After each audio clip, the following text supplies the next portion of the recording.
கல்கிலேயே கூப்பிடும் என்கிற தலைப்பின் கீழாக ஒரு சில வேதவசனத்தை நம்ம தியானிக்க இருக்கிறோம். ஸோ இப்போது சகோதரர் சொன்ன விதமாக நமது ஆண்டவராக இயேசு கிறிஸ்துனுடைய மரணத்தை நினைவு கூறும் பொருட்டாக நம்ம ஆயத்தமாக ஒரு சில பாடங்கள் நம்ம என்ன பண்ணிகிட்டு இருக்கோம் அப்படின்னு பார்த்தீங்கன்னா பார்த்து வருகிறோம். அந்த வகையில் கடந்த நாட்கள்லேயும் கூட நம்ம பார்த்தோம். இன்றைக்கும் கூட ஆண்டவராக இயேசு கிறிஸ்துனுடைய மரணத்தை தொடர்புடையக்கூடிய ஒரு சில காரியங்கள் நம்ம பார்க்க இருக்கிறோம். ஸோ இப்போ இந்த கல்களே கூப்பிடும் அப்படிங்கிறது யார் சொல்கிறா அப்படின்னு பார்த்தீங்கன்னா நமது ஆண்டவராக இயேசு கிறிஸ்து தான். அவர் என்ன பண்ணுறாருன்னு பார்த்தீங்கன்னா சொல்கிறார். ஸோ இப்போ இந்த ஆண்டவராக இயேசு கிறிஸ்துனுடைய வாழ்க்கையில் நடந்த எல்லா சம்பவங்களும் ரொம்ப முக்கியமான சம்பவங்கள் தான். அதில் கடைசியாக நம்ம பார்க்கும்போது அவருடைய மரண தருவாயில் மரண நாட்களுக்கு, அதாவது மரணம் சம்பவிக்கக்கூடிய ஒரு சில நாட்களுக்கு முன்பாக அவர் செய்த எல்லா காரியங்களையும் என்ன இருந்துச்சு அப்படின்னு பார்த்தீங்கன்னா ஏதோ ஒரு தீர்க்க தரிசனமோ ஏதோ ஒரு காரியமோ என்ன பண்ணியிருந்தார் அப்படின்னு பார்த்தீங்கன்னா வச்சுட்டு தான் இருந்தார். அதனால தான் நம்ம அந்த நீசான் 10ஆம் தேதியிலேருந்து நீங்கள் கவனித்து பார்த்தீங்கன்னா அவருடைய இன்சிடென்ட்ஸ் எல்லாமே என்ன பண்ணியிருப்பாங்க அப்படின்னு பார்த்தீங்கன்னா ரொம்ப டீட்டெயில்டாக ரெக்கார்ட் பண்ணப்பட்டிருக்கும் அப்படின்னு நம்ம பார்க்கணும். ஏன்னா நம்ம பழைய ஏற்பாட்டில் பார்க்கும்போது நீசான் மாதம் 10ஆம் தேதி ஆடு தெரிந்தெடுக்கப்படும். நீசான் மாதம் 14ஆம் தேதி வரைக்கும் வச்சு 14ஆம் தேதி சாயங்காலம் என்ன பண்ணப்பட்டிருக்கும் அப்படின்னு பார்த்தீங்கன்னா அந்த பஸ்காவினுடைய ஆடு அடிக்கப்பட்டிருக்கும். இப்போ இயேசு கிறிஸ்து அதற்கு பொருளாக இருக்கும்போது அவர் என்ன பண்ணுறாரு அப்படின்னு பார்த்தீங்கன்னா அந்த கடைசி 4 நாட்களில் அவர் ரொம்ப கவனம் செலுத்துகிறார். அதில் குறிப்பாக பார்க்கும்போது அந்த நீசான் மாதம் 10ஆம் தேதி என்ன பண்ணுறார் அப்படின்னு பார்த்தீங்கன்னா எருசலேமுக்குள்ளே அவர் பவனி வரார் அப்படின்னு நம்ம பார்க்குறோம். ஸோ அப்போ அவருடைய வாழ்க்கையில் நீங்கள் கவனித்து பார்த்தீங்கன்னா சில விஷயங்கள் என்ன பண்ணப்பட்டிருக்கும் அப்படின்னு பார்த்தீங்கன்னா அவர் வாழ்க்கையில் நடந்திருக்கும். ஆனால் அது தீர்க்க தரிசனமாக இருந்திருக்கும். அந்த விஷயத்தை என்ன பண்ணியிருப்போம் அப்படின்னு பார்த்தீங்கன்னா நம்ம பைபிளில் படிச்சிருப்போம். இப்போ எக்ஸாம்பிள் உதாரணத்துக்கு என்ன அப்படின்னு பார்த்தீங்கன்னா மரியாள் பரிமள தைலத்தை உடச்சி ஊற்றுவாங்க. இப்போ இயேசு கிறிஸ்து என்ன பண்ணியிருக்க மாட்டார் அப்படின்னு பார்த்தீங்கன்னா மரியாள் கிட்ட நீ பரிமள தைலத்தை கொண்டு வா, என்னுடைய காலில் ஊற்று, தொடச்சி விடு அப்படின்னு சொல்லி என்ன பண்ணியிருக்க மாட்டார், சொல்லியிருக்க மாட்டார். ஆனால் அவங்க செய்வாங்க. ஆனால் செஞ்சது எப்படி புரிஞ்சுக்குவார் அப்படின்னா தான் மரணிச்சு அடக்கம் பண்ணப்படும் போது இதே மாதிரி சுகந்த வர்க்கங்கள் போடுவாங்க. ஸோ அதற்கு ஏதுவாக தான் இவர் பண்ணுறா அப்படின்னு சொல்லி என்ன பண்ணுவார், அந்த இடத்துல அந்த காரியத்தை அவர் என்ன பண்ணுவார் அப்படின்னு பார்த்தீங்கன்னா அக்செப்ட் பண்ணுவார். அதே போல் தான் அவருடைய சிலுவையில் அறையப்பட்டதுக்கப்புறம் அவருடைய வஸ்திரத்தை எடுத்து என்ன பண்ணுவாங்க, பங்கு போடுவாங்க. இது எல்லாமே என்ன அப்படின்னு பார்த்தீங்கன்னா மற்ற ஜனங்கள் இவருக்கு செய்வாங்க. ஆனால் அது தீர்க்க தரிசனம், தேவனுடைய திட்டம், அதன்படி என்ன பண்ணப்பட்டுச்சு அப்படின்னு பார்த்தீங்கன்னா நடந்துச்சு. இப்போ அதிலிருந்து இப்போ நம்ம பார்க்கக்கூடிய பாடத்தில் என்ன ஒரு வித்தியாசம் அப்படின்னு பார்த்தீங்கன்னா இப்போ நம்ம பார்க்கக்கூடிய இன்சிடெண்ட்டை முழுக்க இயேசு கிறிஸ்துவால் ஏற்படுத்தப்பட்ட ஒரு சூழ்நிலை. இப்போ நம்ம பார்க்கக்கூடிய ஒரு சம்பவம் எப்படி இருக்கும் அப்படின்னு பார்த்தீங்கன்னா இது மற்றவர்கள் இவருக்கு செஞ்சது கிடையாது. இப்போ இயேசு கிறிஸ்துவை என்ன பண்ண போகிறார் அப்படின்னு பார்த்தீங்கன்னா இந்த ஒரு சூழ்நிலையை அவர் உருவாக்குறார். அந்த சூழ்நிலையை உருவாக்கி அந்த ஒரு காரியங்கள் நடக்கும்போது என்ன ஆகுது அப்படின்னு பார்த்தீங்கன்னா அப்போ சீஷர்கள் சில காரியங்கள் பேசுகிறாங்க. அப்போ நிறைய பேர் அதை ஸ்டாப் பண்ணணும்னு நினைக்கிறாங்க. அப்போ தான் அவர் என்ன பேசுகிறார் அப்படின்னு பார்த்தீங்கன்னா இவங்க பேசலினா இப்போ யாரே பேசும், கல்லே பேசும். ஒரு வேளை இப்போ இந்த சீஷர்கள் இதை பேசலை அப்படின்னா இதுக்கு பதிலாக எது பேசும், கல். நம்ம சரித்திரத்திலே பேசாதது எது, கல் தான். இப்போ கழுதை கூட பேசி என்ன பண்ணியிருப்போம் நம்ம பார்த்துருக்கோம் இந்த பைபிளில். ஆனால் கல் பேசுறதுக்கு வாய்ப்பே இல்லை. ஆனால் அவர் எப்படி சொல்கிறார் அப்படின்னு பார்த்தீங்கன்னா ஒரு உயிர் இல்லாத ஒரு கல் என்ன பண்ணும் அப்படின்னு பார்த்தீங்கன்னா பேச வேண்டிய சூழ்நிலை வரும். ஏன் அப்படின்னு பார்த்தீங்கன்னா ஒரு வேளை இப்போ இவங்க இதை பேசலைன்னா இப்போ இந்த ஒரு சூழ்நிலையை தான் இப்போ என்ன பண்ண போகிறோம் அப்படின்னு பார்த்தீங்கன்னா நம்ம படிக்க போகிறோம். இதிலிருந்து என்ன ஒரு பாடத்தை நம்ம கற்றுக்கலாம் அப்படிங்கிறத நம்ம பார்க்க போகிறோம். ஸோ அப்போ இது எந்த ஒரு சம்பவத்தை நம்ம அடிப்படையாக வச்சு இந்த காரியங்கள் நம்ம பார்க்க போகிறோம் அப்படின்னு பார்த்தீங்கன்னா இப்போ நீசான் மாதம் 10ஆம் தேதி இப்போ இயேசு கிறிஸ்து இனி 4 நாள் என்ன ஆக போகிறார், அவர் மரிக்க போகிறார். மரிக்கிறதுக்கு முன்பாக இப்போ என்ன பண்ணுறார் அப்படின்னு பார்த்தீங்கன்னா இப்போ எருசலேமுக்குள்ளே வரார். எருசலேமுக்குள்ளே என்ன பண்ணுறாரு அப்படின்னா பவனி வரார். அப்போ இந்த பவனி வரக்கூடிய ஒரு சூழ்நிலை என்ன பண்ணப்பட்டிருக்கு அப்படின்னு பார்த்தீங்கன்னா 4 சுவிசேஷங்களையுமே ரெக்கார்ட் ஆகிருக்கு. மத்தேயு, மார்க்கு, லூக்கா, யோவான் 4 பேருமே இந்த இன்சிடென்ட் என்ன பண்ணியிருக்காங்க அப்படின்னு பார்த்தீங்கன்னா ரெக்கார்ட் பண்ணியிருக்காங்க. இப்போ இயேசு கிறிஸ்துடைய நோக்கம் என்ன அப்படின்னா கரெக்டாக நீசான் மாதம் 10ஆம் தேதி எங்கே வரணும், எருசலேமுக்குள்ளே அவர் என்ட்ராகணும். இப்படி என்ட்ரு ஆகும்போது இது சாதாரண என்ட்ரியாக இருக்கக்கூடாது. அதுக்கு முன்னாடி எருசலேமுக்கு அவர் என்ன பண்ணியிருப்பார், பல தடவை போயிருப்பார். சின்ன குழந்தையிலேருந்து என்ன பண்ணியிருப்பார், வருஷம் பண்டிகையை அனுசரிக்கிறதுக்காக எருசலேம் வந்திருப்பார். ஆனால் இந்த ஒரு வருஷம் எப்படி இருக்குது அப்படின்னு பார்த்தீங்கன்னா ஒரு ஸ்பெஷல். அந்த ஸ்பெஷல்னஸை இப்போ யாரே உருவாக்குறார், அந்த ஒரு முக்கியத்துவத்தை யாரே இப்போ ஏற்படுத்த போகிறா அப்படின்னு பார்த்தீங்கன்னா ஆண்டவராகிய இயேசு கிறிஸ்துவை ஏற்படுத்த போகிறார். இப்போ ஒரு புதுசாக ஒருத்தங்க ஒரு சிட்டிக்குள்ளே என்ட்ரானா, ஒரு பிரபலமானவர் ஒரு சிட்டிக்குள்ளே என்ட்ரானா என்ன ஒரு சூழ்நிலை வருமோ அதே ஒரு சூழ்நிலை இப்போ இயேசு கிறிஸ்து என்ன பண்ண போகிறார் அப்படின்னு பார்த்தீங்கன்னா எருசலேமில் இவர் உள்ளே போகும்போது அது அந்த இடத்துல என்ன ஆகணும், அந்த சூழ்நிலை உருவாகணும். இப்போ இதுக்கு இவர் என்னென்ன காரியங்கள்லாம் செய்ய சொன்னார், அது எப்படி முடிஞ்சுது அப்படிங்கிறதா இப்போ நம்ம வாசிக்க போகிறோம். லூக்கா 19ஆம் அதிகாரம் 29 முதல் 30 வசனங்கள். லூக்கா 19ஆம் அதிகாரம் 29ஆம் வசனம் முதல். அவர் ஒலிவமலை என்னப்பட்ட மலையின் அருகான பெத்பகே பெத்தானியா என்னும் ஊர்களுக்கு சமீபத்த போது தம்முடைய சீஷரில் 2 பேரை நோக்கி, உங்களுக்கு எதிரே இருக்கிற கிராமத்துக்கு போங்கள். அதிலே பிரவேசிக்கும் போது மனுஷரில் ஒருவன் ஒரு காலம் ஏறியிராத கழுதை குட்டியை கட்டியிருக்க காண்பீர்கள். அதை அவிழ்த்து கொண்டு வாருங்கள். இப்போ இயேசு கிறிஸ்து இப்போ எருசலேமுக்குள்ள என்ட்ராகணும். இப்போ என்ட்ராகும்போது இவர் சாதாரணமாக நடந்து வரக்கூடாது. இப்போ இவர் என்ன பண்ணுறாரு அப்படின்னு பார்த்தீங்கன்னா, இவருடைய 2 சீஷர்களை கூப்பிடுறார். அதான் வசனம் எப்படி இருக்குது அப்படின்னா, அவர் ஒலிவ மலை எனப்பட்ட மலையின் அருகே பெத்பகே பெத்தானியா என்னும் ஊருக்கு சமீபமான போது அப்படின்னா அந்த ஒரு இடத்துக்கு வந்துட்டார். எருசலேமுக்கு கொஞ்சம் முன்னாடி வந்தாச்சு. தம்முடைய சீஷரில் 2 பேரை நோக்கி அப்படின்னா இது சீஷர்கள் செய்யல, யாரை செய்ய சொல்ல போறாரு? இயேசு கிறிஸ்து தான் செய்ய சொல்றாரு. 2 பேர்த்த கூப்பிட்டு என்ன சொல்றாருன்னா, உங்களுக்கு எதிரே இருக்கிற கிராமத்திற்கு போங்கள். அதில் பிரவேசிக்கும் போது மனுஷரில் ஒருவரும் ஒரு காலம் ஏறிராத கழுதை குட்டியை கட்டியிருக்க காண்பீர்கள். அதை அவிழ்த்து கொண்டு வாருங்கள். இப்போ இவர் தான் என்ன ரூல் கொடுக்குறாரு அப்படின்னா, நீங்கள் போங்க, ஒரு கிராமத்துக்கு போங்க, அங்கே கழுதைக்குட்டி என்ன இருக்கும், கட்டி இருக்கும், அதை என்ன பண்ணுங்க, அதை அவுத்துட்டு வந்துருங்க அப்படின்னு சொல்லி என்ன பண்ணுறாருன்னா சொல்கிறார். அப்போ இயேசு கிறிஸ்துனுடைய எண்ணம் என்ன அப்படின்னா, இப்போ நான் எருசலேமுக்குள்ளே என்ட்ரு ஆகும்போது எது வழியாக தான் போகணும் அப்படின்னா, கழுதை மேலே ஏறி தான் நான் என்ன பண்ணணும், எருசலேமுக்குள்ளே போகணும். ஒரு வேளை நீங்கள் கழுதைக்குட்டியை அதை கழட்டும் போது அவிர்க்கும் போது யாராவது கேட்டாங்கன்னா நீ என்ன பண்ணுங்க, ஆண்டவருக்குன்னு சொல்லுங்க, அவர் என்ன பண்ணிடுவார், விட்டுருவாரு அப்படின்னு சொல்றாங்க. வாசிக்கலாம். லூக்கா 19ஆம் அதிகாரம் 33 முதல் 35 வசனங்கள். லூக்கா 19ஆம் அதிகாரம் 33ஆம் வசனம் முதல். கழுதை குட்டியை அவர்கள் அவிழ்க்கும் போது அதற்கு உடையவர்கள், குட்டியை ஏன் அவிழ்க்கிறீர்கள் என்று கேட்டார்கள். அதற்கு அவர்கள், அது ஆண்டவருக்கு வேண்டும் என்று சொல்லி அதை இயேசுவினிடத்தில் கொண்டு வந்து தங்கள் வஸ்திரங்களை அதன் மேல் போட்டு இயேசுவை அதன் மேல் ஏற்றினார்கள். ஸோ இப்போ ப்ரிப்பேர் பண்ண மாதிரி நடக்குது. அப்போ இயேசு கிறிஸ்து என்ன பண்ணியிருந்திருக்கலாம் அப்படின்னா, ஒருவேளை அந்த இடத்துல கழுதைக்குட்டி இருக்கிறத என்ன பண்ணியிருந்திருக்கலாம், பார்த்துருக்கலாம். இல்லை அவருடைய ஞானத்தினால அவர் தெரிஞ்சிருந்திருக்கலாம். ஆனால் இவர் கரெக்டாக பிளான் சொல்கிறாரு. என்ன பிளான் அப்படின்னா, அங்கே போங்க, அங்கே கழுதை இருக்கும், அதை நீங்கள் என்ன பண்ணுங்கள், கழட்டிட்டு வாங்க. ஒரு வேளை யாராவது கேட்டால் கூட நீங்கள் என்ன சொல்லுங்கள், ஆண்டவருக்கு வேண்டும் என்றுன்னு சொல்லுங்கள். சொன்னோடனே என்ன பண்ணிடுவாங்க, விட்டுருவாங்க. அப்போ இவருக்கு என்ன தெரிஞ்சிருக்குன்னா, அந்த கழுதைக்குட்டி கட்டி இருக்கக்கூடிய அந்த ஓனருக்கு ஆண்டவர்னு சொன்னால் அவர் என்ன பண்ணிடுவார், தெரிஞ்சிருவார். அவர் என்ன பண்ணுவார், அந்த கழுதைக்குட்டியை கொடுத்துருவார். இப்போ அதே போல் சீஷர்கள் போகிறாங்க, அந்த கழுதையை என்ன பண்ணுறாங்க, அவுத்துட்டு வராங்க. இப்போ என்ன பண்ணுறாங்க அப்படின்னு பார்த்தீங்கன்னா, அந்த கழுதை மேலே ட்ரெஸ்ஸை போட்டு இயேசு கிறிஸ்து என்ன பண்ணுறாங்க, அதன் மேலே ஏற்றுறாங்க அப்படின்னு நம்ம பார்க்குறோம். இதுக்கப்புறம் என்ன ஆகுது அப்படின்னு பார்த்தீங்கன்னா, இந்த கழுதை மேலே ஏறி இப்போ எதுக்குள்ளே என்ட்ராகிறார் அப்படின்னு பார்த்தீங்கன்னா, எருசலேமுக்குள்ளே என்ட்ராகிறார். வாசிக்கலாம். லூக்கா 19ஆம் அதிகாரம் 36 முதல் 38 வசனங்கள். லூக்கா 19ஆம் அதிகாரம் 36ஆம் வசனம் முதல். அவர் போகையில் அவர்கள் தங்கள் வஸ்திரங்களை வழியிலே விரித்தார்கள்.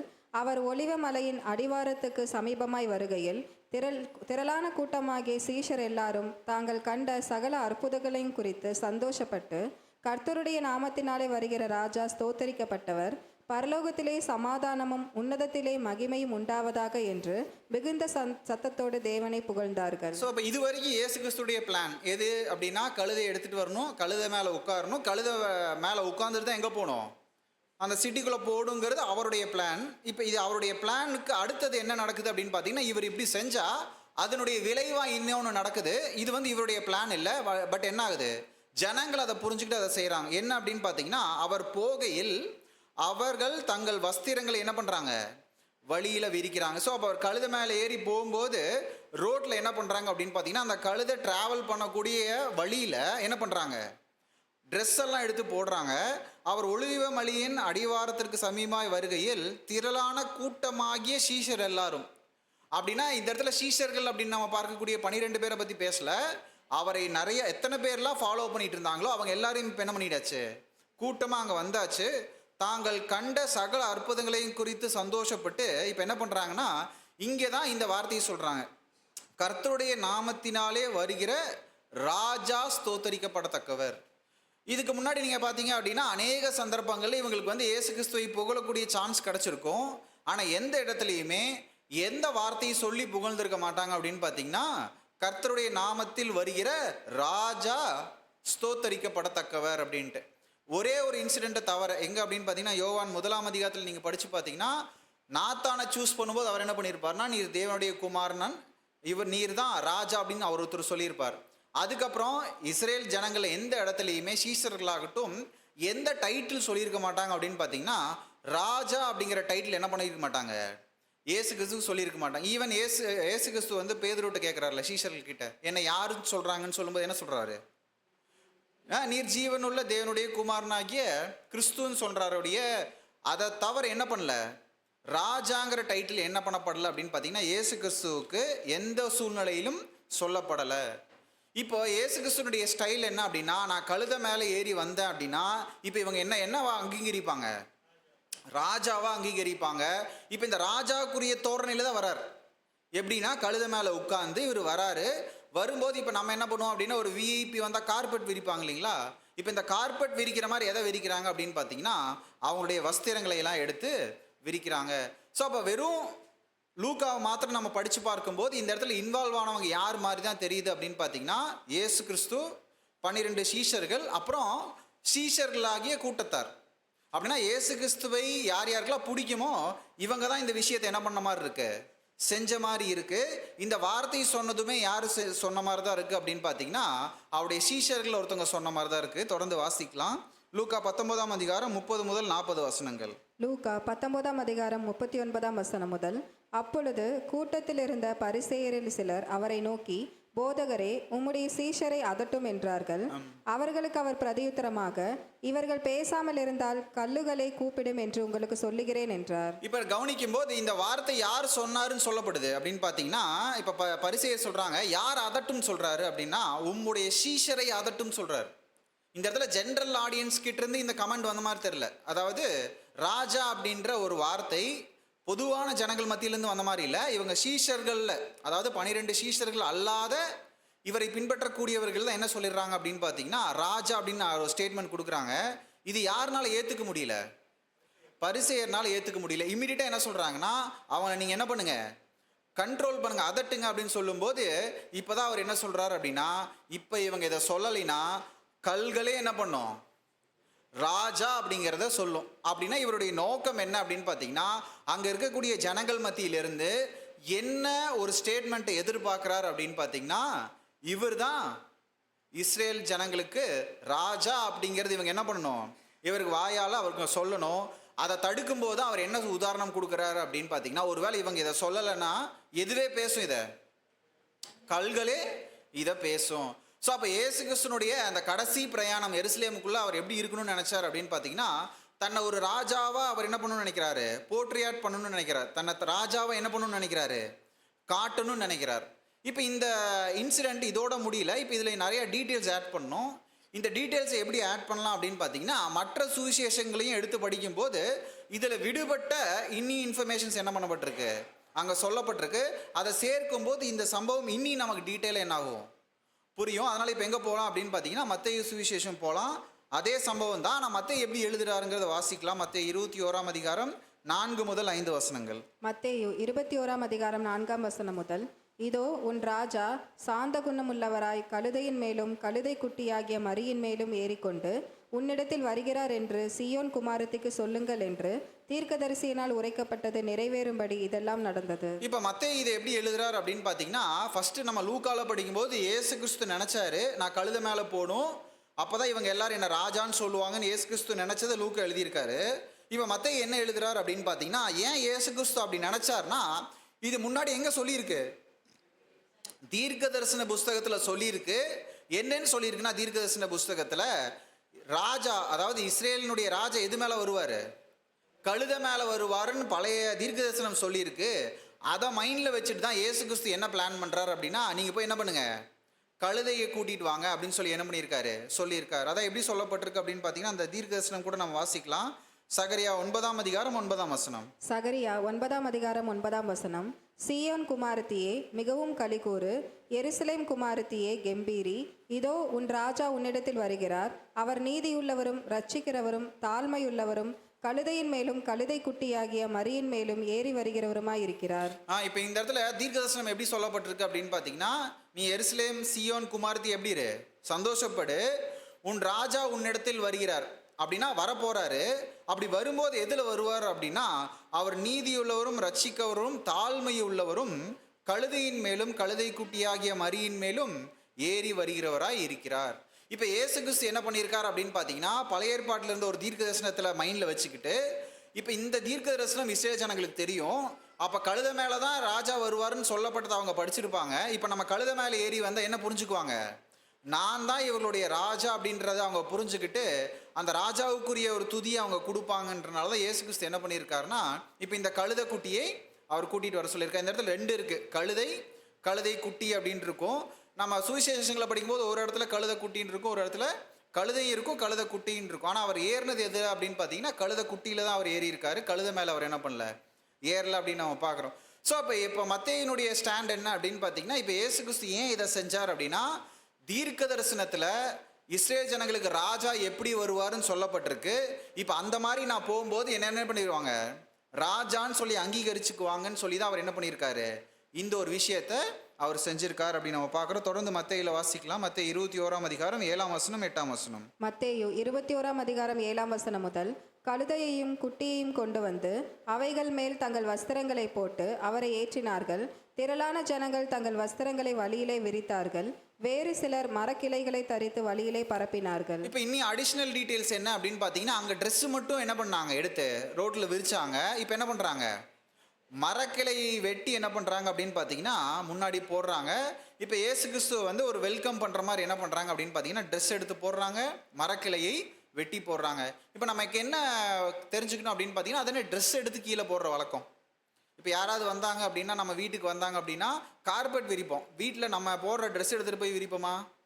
விரிக்க மாட்டோம். ஆனால் இந்த இடத்துல என்ன பண்ணுறாங்க அப்படின்னு பார்த்தீங்கன்னா, வஸ்திரத்தை எடுத்து என்ன பண்ணுறாங்க, எல்லாருமே விரிக்கிறாங்க. அடிஷ்னலாக என்ன அப்படின்னு பார்த்தீங்கன்னா, மரக்கிளைகளை வெட்டி அந்த இடத்துல போடுறாங்க அப்படின்னு நம்ம பார்க்குறோம். பின்னாடி இதுக்கான ரெஃபரன்ஸில் நம்ம பார்க்கலாம். தொடர்ந்து வாசிக்கலாம். மத்தேயு 21 அதிகாரம் 9 முதல் 11 வசனங்கள். மத்தேயு 21 அதிகாரம் 9 வசனம் முதல், முன் நடப்பாரும் பின் நடப்பாரும் ஆகிய திரளான ஜனங்கள், தாவீதின் குமாரனுக்கு ஓசன்னா, கர்த்தரின் நாமத்தினாலே வருகிறவர் ஸ்தோத்தரிக்கப்பட்டவர், உன்னதத்திலே ஓசன்னா என்று சொல்லி ஆர்ப்பரித்தார்கள்.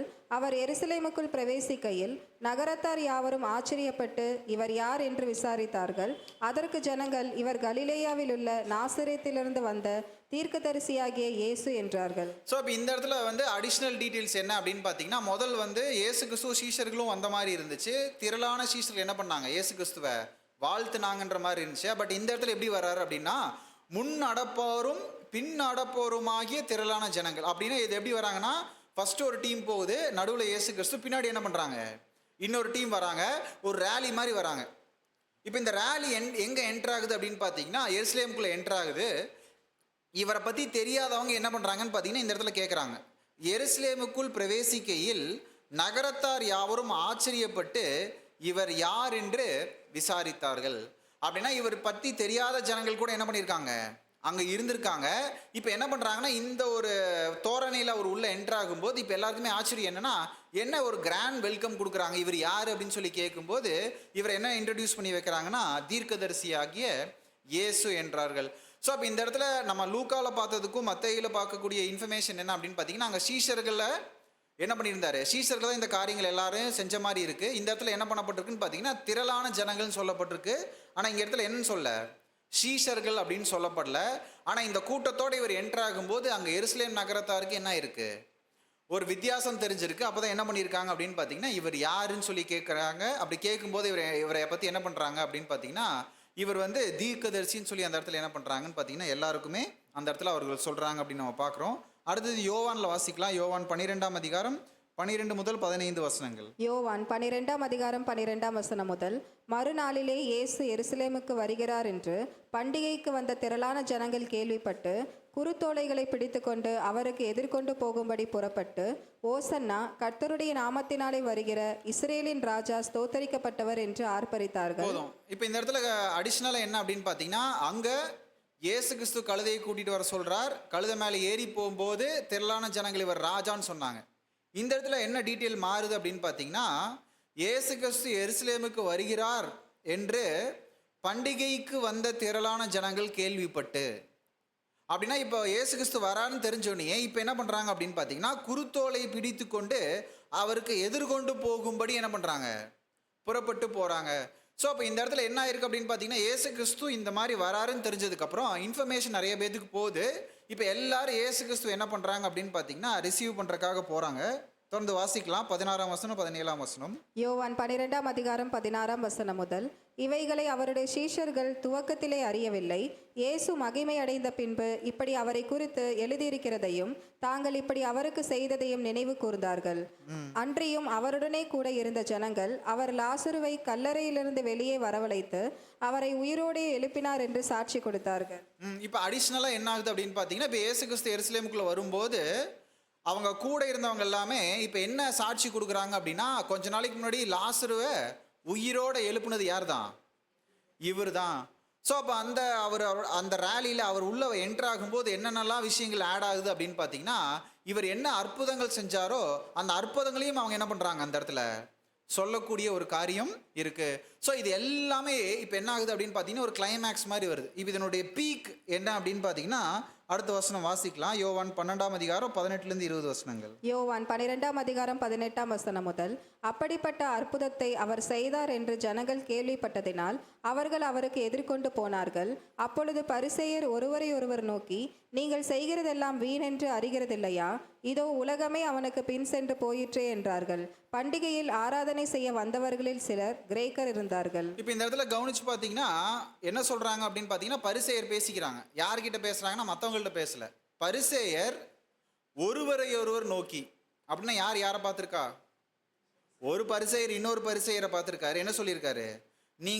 நீங்கள் செய்கிறதெல்லாம் வீண் என்று அறிகிறது இல்லையா? அப்படின்னா நம்மளாம் பண்ணுறதெல்லாம் வேஸ்ட்டு. ஏன் அப்படின்னா, இதோ உலகமே அவனுக்கு பின் சென்று போயிற்றே என்றார்கள். இவர் கொடுத்த இந்த ஒரு என்ட்ரன்ஸில், இந்த ஒரு தொனியில் என்ன ஆயிடுச்சு, எல்லாருக்குள்ளேயும் அந்த ஒரு அஜிடேஷன் வந்திருக்கு. எல்லாருமே என்ன பண்ணியிருக்காங்க, ரொம்ப ஆச்சரியப்பட்டிருக்காங்க. இவர் செஞ்ச அற்புதங்கள் பற்றி பேசியிருக்காங்க. பேசிட்டு இவர் பின்னாடி ஒரு பெரிய கூட்டம் போகும்போது இப்போ பரிசேயனுடைய மனநிலைமை எப்படி மாறிடுச்சுன்னா, உலகமே என்ன ஆயிடுச்சு, அவருக்கு பின்னாடி போயிடுச்சு. இனி நம்ம பண்ணுறதெல்லாம் வேஸ்ட்டு.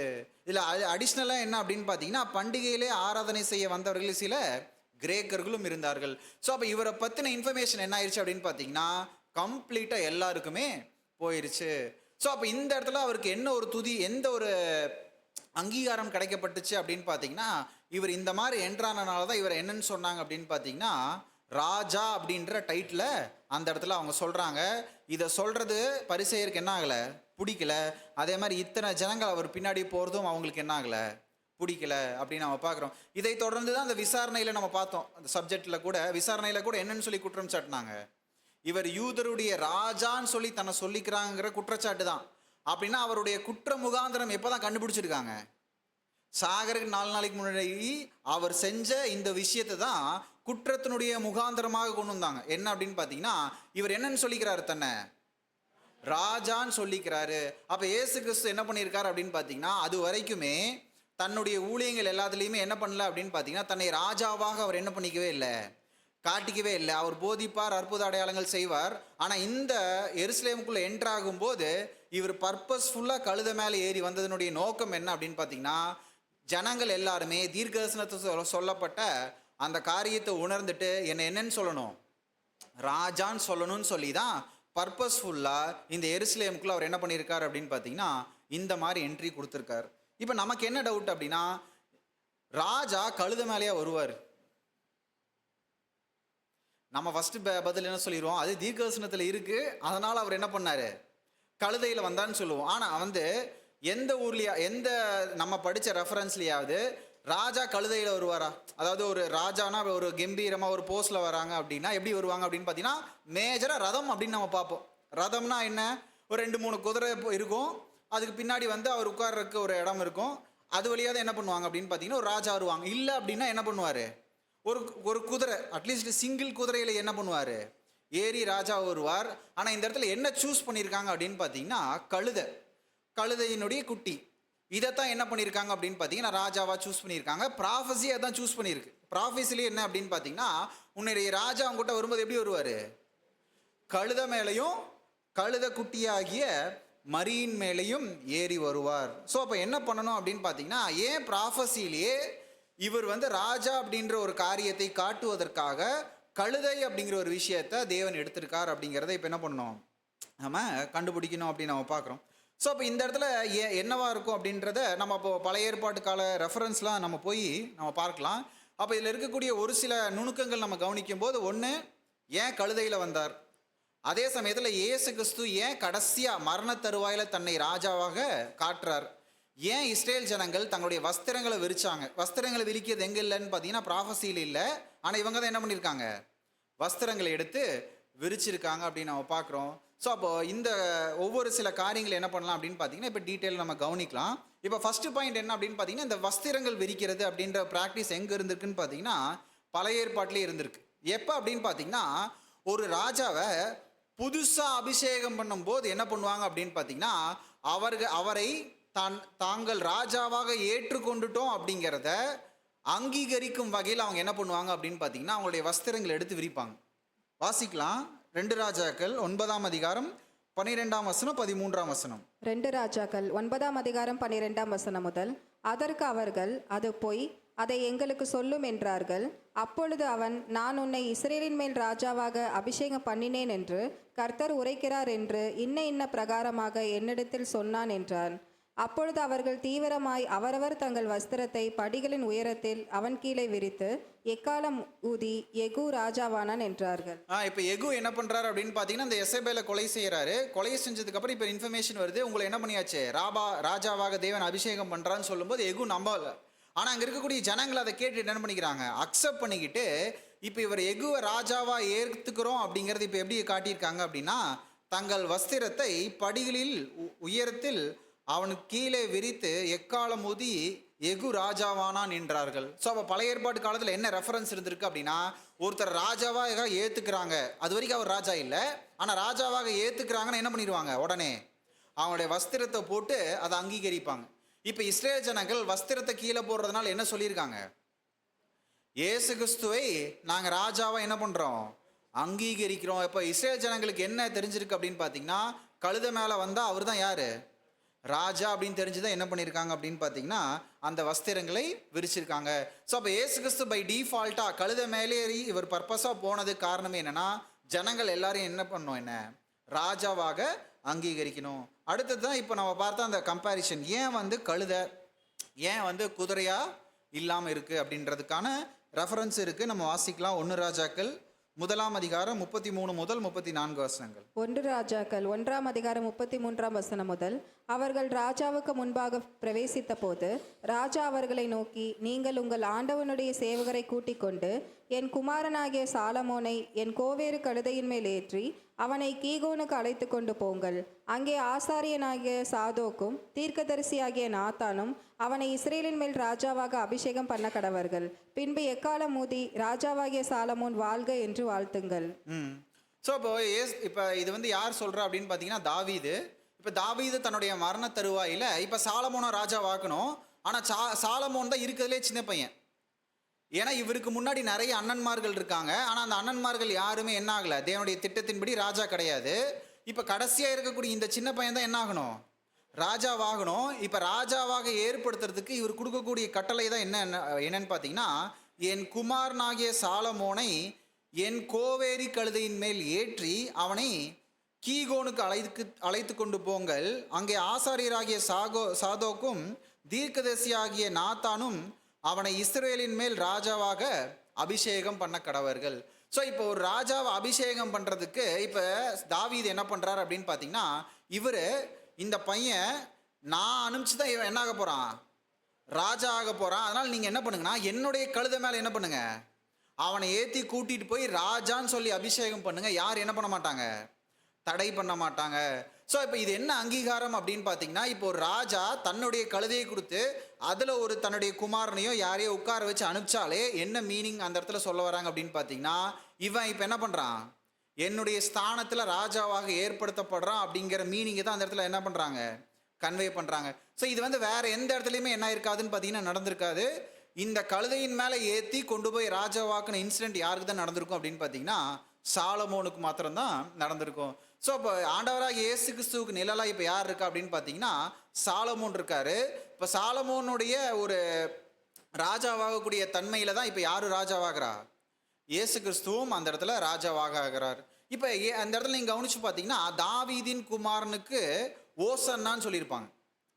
ஆக்சுவலாக இவர் வந்து எந்த ஸ்தானத்தை எடுத்துக்க போறார் அப்படின்னு பார்த்தீங்கன்னா, தாவீது ராஜாவுடைய ஸ்தானத்துக்கு வர போறார். தாவீது இவங்களை பொறுத்த வரைக்கும் ஒரு ராஜா, அதாவது ஒரு நல்ல ராஜா. இப்போ தாவீதினுடைய வம்சாவளியில தான் இப்போ யார் வரப்போறா? இயேசு கிறிஸ்து வரப்போறார். எப்படி தாவீதுக்கு அடுத்தது சாலமோன் வந்தாரோ அதே போல இஸ்ரேல் ஜனங்களுக்கு தாவீதுக்கு அடுத்தது ராஜாவா இப்போ யார் வரப்போறா அப்படின்னு பார்த்தீங்கன்னா, சாலமோன் மாதிரி இப்போ இயேசு கிறிஸ்து அங்கே ராஜாவா வரப்போறார். அதற்கான அடையாளமாக தான் இப்போ என்ன பண்ணுறாரு அப்படின்னு பார்த்தீங்கன்னா, எப்படி சாலமோன ராஜாவாக இருக்க கழுதையில் வச்சு அனுப்பிச்சாங்களோ அதே போல் இப்போ இயேசு கிறிஸ்துவுக்கும் அதே ஒரு ரெஃபரன்ஸ் வரணும் அப்படிங்கிறதுக்கு தான் தீர்க்கதரிசனத்தில் எதை ரெஃபர் பண்ணியிருக்காரு அப்படின்னு பார்த்தீங்கன்னா, கழுதை குட்டி அப்படின்னு நம்ம பார்க்குறோம். அந்த ரெஃபரன்ஸில் தான் இப்போ இயேசு கிறிஸ்துவும் வரார். இப்போ நமக்கு அடுத்த கேள்வி என்ன அப்படின்னு பார்த்தீங்கன்னா, ஏன் குதிரையில் வரக்கூடாது, ஏன் கழுதை? ஓகே, ரெஃபரன்ஸ் இருக்குது. அப்போ குதிரையில் வரக்கூடிய ராஜாவுக்கு ஒரு மீனிங் இருக்குது, கழுதையில் ஏற்றி வரக்கூடிய ஒரு ராஜாவுக்கு ஒரு மீனிங் இருக்குது. இதுக்கான க்ளூ எங்கே நம்ம எடுக்கலாம் அப்படின்னு பார்த்தீங்கன்னா, அதே சகரியா தீர்க்கதரிசன புஸ்தகம் தான். 9ஆம் அதிகாரம் 9ஆம் வசனம் ஏற்கனவே வாசிச்சிட்டோம். அந்த வசனம் யார் ரெக்கார்ட் பண்ணுறா அப்படின்னு பார்த்தீங்கன்னா, மத்தேயுவே என்ன பண்ணுறாரு, இந்த 9ஆம் வசனத்தை தான் சொல்கிறாரு. இதில் என்ன சொல்லப்பட்டிருக்கு, ஒரு ராஜா எப்படி வருவார், கழுதை மேலேயும் கழுதை குட்டியாகிய மரியின் மேலேயும் ஏறி வருவான்னு சொல்லிட்டு அடுத்த வசனம் வாசிக்கலாம். 10ஆம் வசனம், எப்ராயிமினின்று ரதங்களையும் எருசலேமினின்று குதிரைகளையும் அற்றுப்போக பண்ணுவேன், யுத்த வீலும் இல்லாமற் போகும். அவர் ஜாதிகளுக்கு சமாதானம் கூறுவார். அவருடைய ஆளுகை ஒரு சமுத்திரம் தொடங்கி மறு சமுத்திரம் வரைக்கும், நதி தொடங்கி பூமியின் எல்லைகள் பரியந்தமும் செல்லும். இப்போ அவருடைய ராஜாவை வராருன்னு வச்சுக்கோங்களேன். இப்போ ராஜாவை வரும்போது அங்கே இருக்கக்கூடிய ஜனங்கள் மத்தியில் என்னெல்லாம் இருக்காதுன்னு சொல்கிறார். என்னென்னலாம் இருக்காது அப்படின்னா, எப்ராயிம் நின்று ரதங்களையும் எருசலேமின் நின்று குதிரைகளையும், யுத்தவில் இல்லாமல் போகும், அந்த ஜாதிகளுக்கு சமாதானம் கூறுவார். அப்போ இந்த இடத்துல கழுதை மேலேயும் கழுதை குட்டியின் மேலேயும் ஒருத்தர் வரார் அப்படின்னா, அவர் போர் புரியருக்கு வரல. அவர் எதுக்காக வராரு, சமாதானத்தை கூறக்கூடியவராக வரவர். எப்படி வருவார் அப்படின்னு பார்த்தீங்கன்னா, கழுதை மேலே ஏறி வருவார். ஆனால் அவர் ராஜா தான். ஆனால் இந்த ராஜாவினுடைய வேலை என்னவா இருக்கும் அப்படின்னு பார்த்தீங்கன்னா, ஒரு குதிரையில் போய் ஒரு யுத்த வீரனாக அந்த இடத்துல அவர் வரப்போகிறது இல்லை. இப்போ எப்படி தன்னை கொண்டு வரார் அப்படின்னு பார்த்தீங்கன்னா, ஒரு சமாதானத்தை கூறக்கூடியவராக என்ன பண்ணுறார், அந்த இடத்துல வர்றார். இப்போ ஒரு வேளை வந்து ஒரு ராஜா ஏற்கனவே இருக்கார், இயேசு கிறிஸ்து இது ஒரு புது ராஜா வரார் அப்படின்னா, இருக்கிற ராஜா அவர் என்ன பண்ணும், சண்டை போட்டு ஜெயிச்சுட்டு தான் அந்த இடத்துல அவர் ராஜா வரணும். இப்போ இந்த ராஜா எப்படி வரல அப்படின்னு பார்த்தீங்கன்னா, சண்டை போட்டு ஜெயிக்கக்கூடியவராக வரல. அவர் வரும்போது எப்படி இருக்கும் அப்படின்னு பார்த்தீங்கன்னா, இந்த மாதிரி யுத்த சூழ்நிலையே இருக்காது. அவர் வரும்போது எதை தான் கூற வருவார், சமாதானத்தை கூறக்கூடியவராக தான் வருவார். இது யாருக்கும் மேட்ச் ஆகும்னு பார்த்தீங்கன்னா, சாலமோனுக்கும் மேட்ச் ஆகும். தாவீதுடைய காலப்பகுதியில் நிறைய யுத்தங்கள் இருந்திருக்கும். ஆனால் சாலமோனுடைய காலப்பகுதியில் என்ன இருந்திருக்காது, யுத்தங்களே இருந்திருக்காது. ஒரு சமாதானமான ஒரு ராஜ்யமாக இருந்திருக்கும் அப்படின்னு நம்ம பார்க்குறோம். அப்போ இயேசு கிறிஸ்துனுடைய முதலாம் வருகை எப்படி இருந்துருச்சு அப்படின்னு பார்த்தீங்கன்னா, அவர் ராஜா தான். ஆனால் அவர் எப்படிப்பட்ட ராஜா அப்படின்னு பார்த்தீங்கன்னா, பூமியில் வந்து பூமியில் இருக்கக்கூடிய ராஜாக்களை வெட்டுறதுக்கோ சாத்தானை வந்து கட்டி போடுறதுக்கோ அவர் என்ன பண்ணல, முதலாம் வருகையில் வரல. முதலாம் வருகையில் அவர் ராஜா வந்தது நோக்கம் என்ன அப்படின்னு பார்த்தீங்கன்னா, சமாதானத்தை ஏற்படுத்துவதற்கு மாத்திரம்தான். அதனால தான் அவருக்கு எந்த ஒரு போஸ் கொடுக்கல அப்படின்னு பார்த்தீங்கன்னா, குதிரை மேலே வரக்கூடிய விஷயத்தை பற்றி அங்கே பேசலை. எதில் கொண்டு வர்றார் அப்படின்னு பார்த்தீங்கன்னா, கழுதையின் மேலே தான் அவர் என்ன பண்ணுறார் அப்படின்னு பார்த்தீங்கன்னா, அந்த தேசத்துக்குள்ளே வரார். ஆனால் அவர் ராஜாவாக அங்கீகரிக்கப்படணும். ஆனால் அவர் எப்படிப்பட்ட ராஜா அப்படின்னு பார்த்தீங்கன்னா, சமாதானத்தை ஏற்படுத்தக்கூடிய ராஜா. இது எப்படி வரும் இஸ்ரேல் ஜனங்களுக்கு, சமாதானத்தை ஏற்படுத்தக்கூடிய ராஜா? அவர் வந்ததுக்கப்புறம் சமாதானம் வந்துருச்சா? இல்லையே.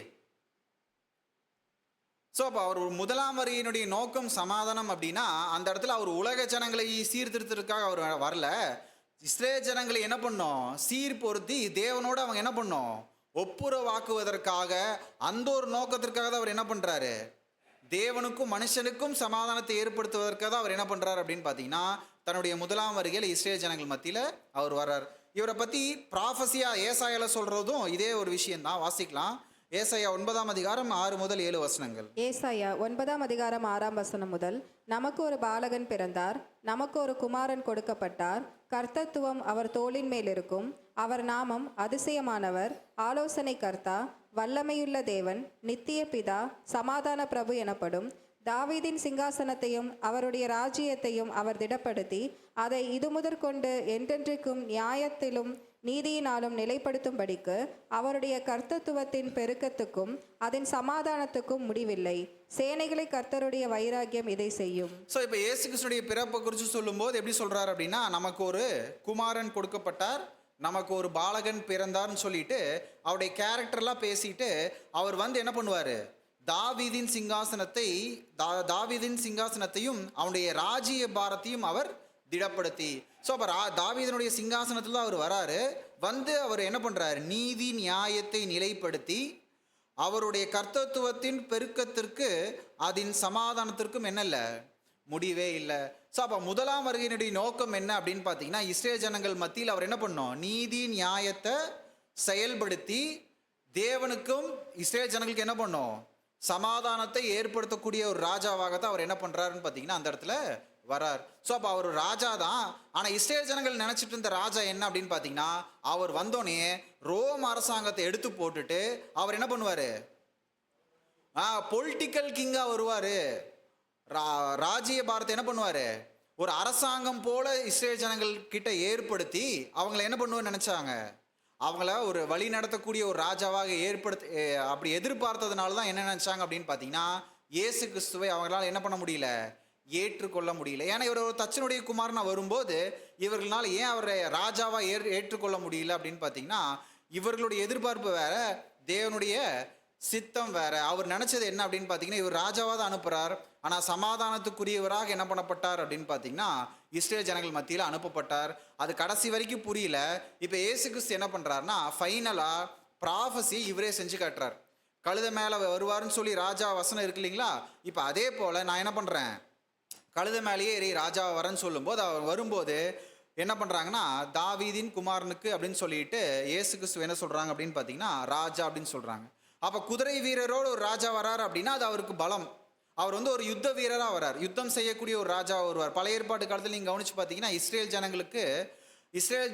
ஜனங்களுடைய ராஜாக்களுக்கு என்ன ஒரு கட்டளை இருக்கும் அப்படின்னு பார்த்தீங்கன்னா, நீ அதிகம் என்ன பண்ணாத, குதிரைகளை சம்பாதிக்காது. ஏன்னா அது வந்து ஒரு பவரை கொடுக்கக்கூடியதாக இருக்கும். ஏன்னா அதிக குதிரைகள் இருந்துச்சுன்னா அவங்க என்ன பண்ணலாம், போய் ஒரு யுத்தத்தை ஈஸியாக சண்டை போட்டு ஜெயிச்சிடலாம். அதனால் நீ நிறைய குதிரையை சேர்த்துக்கிட்டீங்கன்னா நீ என்ன பண்ணுவ, உன்னுடைய பலத்தை நீ நம்ப ஆரம்பிச்சிடும். அதனால் என்ன பண்ணாத, குதிரையை சேர்த்திக்காத அப்படின்னு சொல்லுவார்.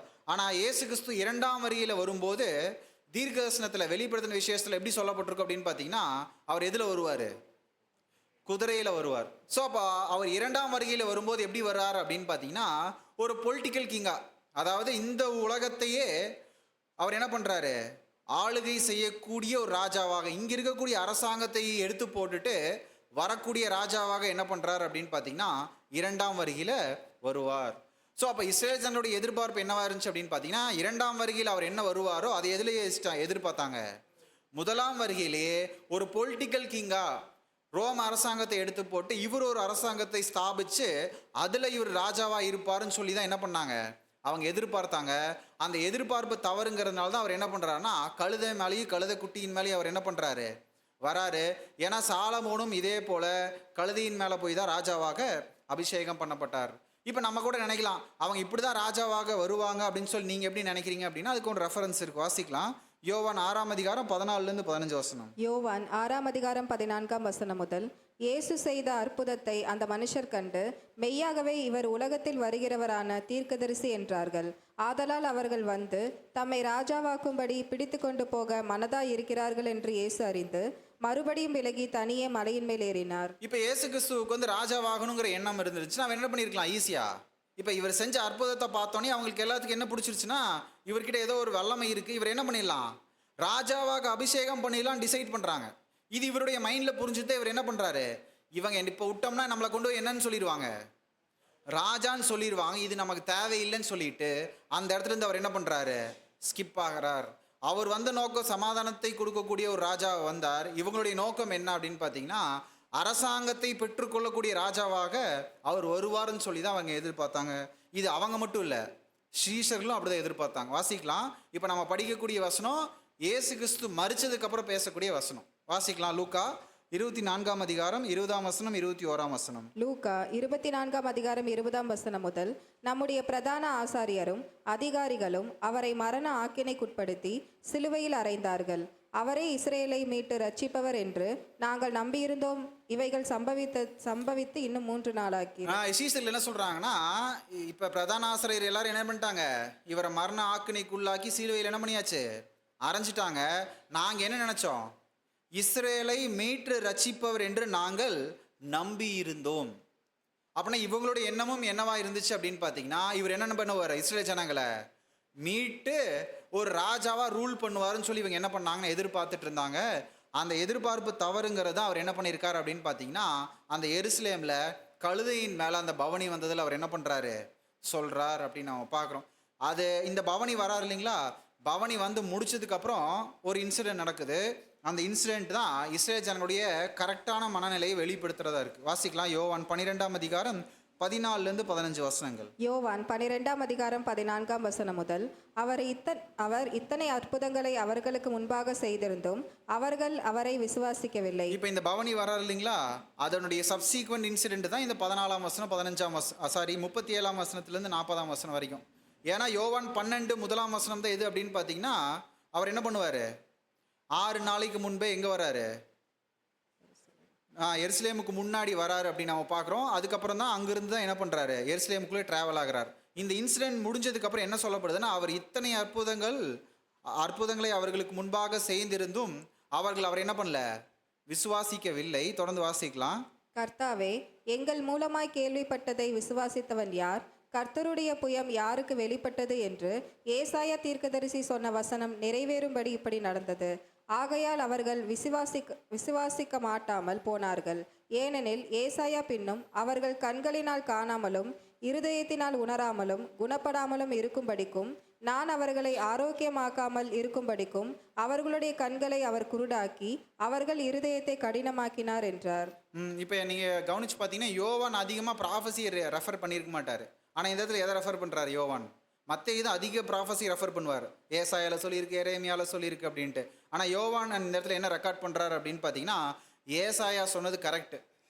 இயேசு கிறிஸ்துவே இவர்கள் மத்தியில் வந்து என்னதான் அற்புதம் பண்ணாலும் இவங்க என்ன பண்ண மாட்டாங்க, விசுவாசிக்கவே மாட்டாங்க. அவர் ராஜாவை ஏற்படுத்திக்க மாட்டாங்க. ஏன்னா இவங்களுடைய புரிந்து கொள்ளுதல் அவருடைய சித்தத்திற்கு என்ன இருக்குது, விரோதமாக இருக்குது. அதனால தான் அவங்களுடைய உறுப்புகள் எப்படி இருக்குன்னு சொல்கிறாருன்னா, கண்களினால் காணாமலும் இருதயத்தினால் உணராமலும் குணப்படாமலும் இருக்கும்படி அப்படின்னு சொல்லப்பட்டிருக்கு. அப்படின்னா இவங்க கண்ணில் பார்ப்பாங்க, ஆனால் என்ன ஆகாது, உள்ளே போகாது. காது கேட்கும், ஆனால் என்ன ஆகாது, உணர மாட்டாங்க அப்படின்னு சொல்கிறார். அப்போ இயேசு கிறிஸ்து என்ன பண்ணுறாருன்னா, இது வந்து ஃபைனல் சான்ஸ் யாருக்கு அப்படின்னு பார்த்தீங்கன்னா, இஸ்ரேல் ஜனங்களுக்கு. தான் தான் யூதருடைய ராஜா அப்படிங்கிறது நீங்கள் என்ன பண்ணணும், அங்கீகரிக்கணும். ஆனால் நான் பொலிட்டிக்கல் ஒரு கிங்காக என்ன பண்ணல, இங்கே வரல. உங்கள் மத்தியில் உங்களுக்கு சமாதானத்தை ஏற்படுத்தக்கூடிய ராஜாவாக தான் என்ன பண்ணியிருக்கேன், உங்கள் மத்தியில் வந்திருக்கேன் அப்படின்றத அவர்களால் பண்ண முடியல. இப்போ இவங்களால உணர முடியல. இவருடைய எக்ஸ்ட்ரீம் எது அப்படின்னு பார்த்தீங்கன்னா, இந்த மாதிரி தான் ராஜாங்கிற ஒரு செட்டப்பில் வந்து உள்ளே வர்றது. அப்படி உள்ளே வந்து உணரல. இப்போ அடுத்து இவருடைய ரியாக்ஷன் என்ன அப்படின்னு பார்த்தீங்கன்னா, கோவமா இல்லை வருத்தமானு கேட்டிங்கன்னு பார்த்தீங்கன்னா, இப்போ வருத்தப்படுறார். இவ்வளோ பண்ணியும் இவ்வளோ சொல்லியுமே இவங்களுக்குனால என்ன பண்ண முடியல, புரிஞ்சுக்க முடியல அப்படின்னு சொல்லும்போது இவர் என்னவா ரியாக்ட் பண்ணியிருப்பார்னு நினைக்கிறீங்க? கோவப்படல, நானே சொல்லிட்டேன். வருத்தத்தை எப்படி தெரிவிச்சிருப்பாரு? எப்படி சொல்லியிருப்பாரு? வாசிக்கலாம். லூக்கா 19ஆம் அதிகாரம் 41 42. லூக்கா 19ஆம் அதிகாரம் 41ஆம் வசனம் முதல், அவர் சமீபமாய் வந்தபோது நகரத்தை பார்த்து அதற்காக கண்ணீர் விட்டழுது. என்ன பண்ணியிருக்காரு? இதுதான் அவருடைய ரியாக்ஷன். நான் இவ்வளோ தூரம் கழுத மேலே ஏறி எருசலேமில் நான் வந்தேன், ட்ரெஸ் எல்லாம் போட்டிங்க, மரக்கிளையெல்லாம் வெட்டி போட்டிங்க, ராஜான்னு சொன்னீங்க. இருந்தாலும் உங்களால் என்ன பண்ண முடியல, நான் ராஜா அப்படிங்கிறது உங்களால் ஏற்றுக்கொள்ள முடியலன்னு சொல்லிட்டு இப்போ எதை பார்த்து அழுகிறாரு? இயேசு கிறிஸ்து அழுதது 2 இன்சிடென்ட் தான். ஒன்று லாசருடைய மரணம், 2வது எப்போ அழுகிறார் அப்படின்னு பார்த்தீங்கன்னா, இவ்வளோ தூரம் சொல்லியும் இவ்வளோ தூரம் செஞ்சு காட்டியும் உங்களால் என்ன பண்ண முடியல, உணர்ந்து கொள்ள முடியலன்னு சொல்லி இப்போ அவர் என்ன பண்ணுறாரு, கண்ணீர் விட்டு அழுகிறார். இப்போ சாக போகிறவர் அழுவாரா, சாகாமல் இருக்கிறவங்க சாக போகிறவரை பார்த்து அழுவாங்களா? இப்போ ஒருத்தர் சாக போகிறார் 3 நாள் அப்படின்னா அவருக்காக மற்றவங்க அழுவாங்க. இப்போ சாக போகிறவர் யாரை பார்த்து அழுகிறாரு? இஸ்ரேல் ஜனங்களை பார்த்து அழுகிறார். அது எப்படி அப்படின்னு பார்த்தீங்கன்னா, அவர் நகரத்தை பார்த்து அதற்காக கண்ணீர் விட்டு அழுது அப்படின்னு சொல்லிட்டு இப்போ அவர் வருத்தத்தை சொல்கிறார். வாசிக்கலாம். உனக்கு கிடைத்த இந்த நாளிலாகிலும் உன் சமாதானத்துக்கு ஏற்றவைகளை நீ அறிந்திருந்தாயானால் நலமாயிருக்கும். இப்பொழுதோ அவைகள் உன் கண்களுக்கு மறைவாய் இருக்கிறது. உனக்கு சமாதானத்தை ஏற்படுத்துறதுக்கு தான் நான் என்ன பண்ணேன், வந்தேன். அதான் எப்படி சொல்றாருன்னா, உனக்கு கிடைத்த இந்த நாளிலாகிலும், எந்த நாள்? அவர் எருசலேம்ல பவனி வந்த நாள். இந்த நாளிலாகிலும் உன் சமாதானத்துக்கு ஏற்றவைகளை நீ அறிந்திருந்தாயானால் நலமாயிருக்கும். அட்லீஸ்ட் இன்னைக்காவது உன்னுடைய சமாதானத்துக்குரிய விஷயத்த நீ தெரிஞ்சிருந்தீங்கன்னா என்ன இருந்திருக்கும்? நலமாய் இருந்திருக்கும். இப்பொழுதோ அவைகள் உன் கண்களுக்கு மறைவாய் இருக்கிறது. அப்போ உனக்கு சமாதானத்துக்குரிய விஷயத்துக்காக நான் வந்தேன், ராஜாவா உங்கள் மத்தியில் வந்தேன். என்னை உங்களால் என்ன பண்ண முடியல? அங்கீகரிக்க முடியல. உங்களுடைய இயலாமையை பார்க்குறேன். இந்த இயலாமையை நான் எப்படி பார்க்குறேன்? கோவப்படல, நான் என்ன பண்ணுறேன்? கண்ணீர் விட்டு அழுகிறேன். ஏன்னா உங்களால் என்ன பண்ண முடியல? புரிஞ்சிக்க முடியலையே. உங்களுடைய சமாதானத்துக்கான விஷயங்கள் உங்கள் முன்னாடியே இப்போ இருக்குது. இன்னைக்காவது அட்லீஸ்ட் உங்களால் உணர்ந்து கொள்ள முடிஞ்சிருந்தா நல்லா இருந்திருக்குமே. ஆனால் உங்கள் கண்கள் எப்படி இருக்கு? மறைக்கப்பட்டு இருக்கு அப்படின்னு சொல்லி அவர் என்ன பண்ணுறாரு? சொல்கிறாரு. தொடர்ந்து வாசிக்கலாம். லூக்கா 19ஆம் அதிகாரம் 43 முதல் 44 வசனங்கள். 43ஆம் வசனம் முதல். உன்னை சந்திக்கும் காலத்தை நீ அறியாமல் போனபடியால் உன் சத்துருக்கள் உன்னை சூழ மதில் போட்டு உன்னை வளைந்து கொண்டு எப்பக்கத்திலும் உன்னை நெருக்கி உன்னையும் உன்னிலுள்ள உன் பிள்ளைகளையும் தரையாக்கி போட்டு உன்னிடத்தில் ஒரு கல்லின் மேல் ஒரு கல் இராதபடி செய்யும் நாட்கள் வரும் என்றார். இப்போ இதனுடைய விளைவு என்ன அப்படின்னு பார்த்தீங்கன்னா, உணர்ந்து கொள்ள முடியாத நிலைமையில இப்போ அவர்களுக்கு வரக்கூடிய விளைவை சொல்றார். அவர் உன்னை சந்திக்கும் காலத்தை நீ அறியாமல் போனபடியினால் உன் சத்துருக்கள் என்ன பண்ண போறாங்க? சூழ மதில் போட்டு உன்னை வளைத்து கொண்டு எப்பக்கத்திலையும் உன்னை என்ன பண்ண போறாங்க? நெருக்க போறாங்க. நெருக்கி என்ன பண்ண போறாங்கன்னா, உன் பிள்ளைகளை தரையில் போட்டு உன்னிடத்தில் ஒரு கல் மேல் ஒரு கல் இராதபடிக்கு செய்யும் நாட்கள் வரும் அப்படின்னு என்ன சொல்றாரு? நீ கொஞ்ச நாள் தான், எல்லாத்தையும் அழிச்சு போடுவாங்க. தேசத்துல ஒரு செங்கலுக்கு மேல ஒரு செங்கல் இருக்காதுன்னா மதிலே இருக்காது, செவுரே இருக்காது, எல்லாத்தையும் என்ன பண்ண போறாங்க? இடிக்க போறாங்க அப்படின்னு சொல்லி என்ன பண்றாரு? அங்கேயே ஜட்ஜ்மெண்ட்டுக்குரிய விஷயத்தை அவர் என்ன பண்றாரு? அவர் சொல்றாரு. இது வந்து ERVன்ற டிரான்ஸ்லேஷன் வாசிச்சோம்னா நல்லா இருக்கும். அதே 43ஆம் வசனம் தான் வாசிக்கலாம். இயேசு எருசலேமை பார்த்து பேசினார். அவர், உனக்கு சமாதானத்தை எது வரவழைக்கும் என்று இன்றைக்கு நீ தெரிந்து கொண்டிருந்தால் நன்றாக இருக்கும். ஆனால் அது உனக்கு மறைக்கப்பட்டிருப்பதால் உன்னால் அதை அறிந்து கொள்ள முடியாது. உனக்கு சமாதானத்தை எது வரவழைக்கும் என்று இன்றைக்கு நீ தெரிந்து கொண்டிருந்தால் நன்றாயிருந்திருக்கும். ஆனால் அது உனக்கு மறைக்கப்பட்டதினால் உன்னால் அதை அறிந்து கொள்ள முடியல அப்படின்னு சொல்லிட்டு அவர் என்ன பண்ணுறாருன்னா, இப்போ இவ்வளோ நல்லா இருக்க நகரம், நான் இவ்வளோ தூரம் கஷ்டப்பட்டு அவங்களுக்கு புரிய வைக்க ட்ரை பண்ணுறேன், இவங்களால புரிய வைக்க முடியல, இவங்களுக்கு இது மறைக்கப்பட்டிருக்கு, இவங்க மிகப்பெரிய ஒரு அழிவை காண போகிறாங்க. அந்த அழிவினுடைய துக்கத்தை வெளிப்படுத்தும் வகையில் தான் இப்போ என்ன பண்ணுறாரு? கண்ணீர் விட்டு அந்த இடத்துல அழுது அந்த இடத்த அவர் என்ன பண்ணுறாரு? கடந்து போகிறார் அப்படின்னு நம்ம பார்க்குறோம். ஸோ அப்போ உண்மையாலுமே ஒருத்தர் கண்ணீர் விடுறாரு அப்படின்னா அவர் என்ன பண்ணியிருக்காரு? அவ்வளோ தூரம் அந்த ஜனங்களுக்காக அவர் பிரயாசப்பட்டிருக்கார். யாராவது சும்மா கண்ணீர் விடுவாங்களா? யாராவது ரோட்டில் அடிபட்டிருக்காங்கன்னா போய் நின்று அழுதுட்டு வருவோமா? கண்டிப்பாக கிடையாது. அப்போ நம்ம நேசித்த அவங்க நல்லா இருக்கணும்னு நினச்சவங்கள அவங்க கஷ்டப்படும் போது தான் நம்ம என்ன பண்ணுவோம்? கண்ணீர் விடுவோம். இப்போ இயேசு கிறிஸ்துனுடைய பரிதவிப்பு என்ன அப்படின்னா, நான் இவங்களுக்காக எல்லாத்தையும் பண்ணுறேன், இவங்களுக்காக இவ்வளோ பிரயாசப்பட்டேன், இவங்களுக்காக நான் வந்திருக்கேன், பட் நான் இவ்வளோ முக்கியத்துவப்படுத்தி என்னை பார்க்க வேண்டிய என்னை இவங்களால் என்ன பண்ண முடியல, ஏற்றுக்கொள்ள முடியலங்கிற ஒரு ஆதங்கத்தை, அதே சமயத்தில் இவர்கள் இந்த ஏற்றுக்கொள்ளாததுனால இவர்கள் வரக்கூடிய அழிவை இப்போ அவர் என்ன பண்ணுறாரு? பார்த்து கண்ணீர் விட்டு அழுகிறார் அப்படின்னு நம்ம பார்க்குறோம். இருந்தாலும் என்ன ஆகணும்? அந்த இடத்துலேருந்து அவர் கடந்து போய் தான் ஆகணும். அழுதுட்டு இப்போ என்ன பண்ணுறார் அப்படின்னு பார்த்தீங்கன்னா அந்த இடத்தை அவர் கடக்கிறார் அப்படின்னு நம்ம பார்க்குறோம். ஸோ அதான் சொல்கிறார், ஏனெனில் கடவுள் உன்னை தேடி வந்த காலத்தில் நீ அறிந்து கொள்ளவில்லை என்றார். ஸோ அப்போது அவர்கள் மத்தியில் இயேசு கிறிஸ்து வரும்போது கூட அவர்களால் என்ன பண்ண முடியல அப்படின்னு பார்த்தீங்கன்னா உணர்ந்து கொள்ள முடியல. இப்போ இந்த உலகத்தில் பெஸ்ட்டு டீச்சர், பெஸ்ட்டு போதகர், பெஸ்ட்டு வழிகாட்டி, எல்லா வகையிலுமே நீங்கள் பெஸ்ட்டுன்னு போட்டிங்கன்னா அவர் தான்.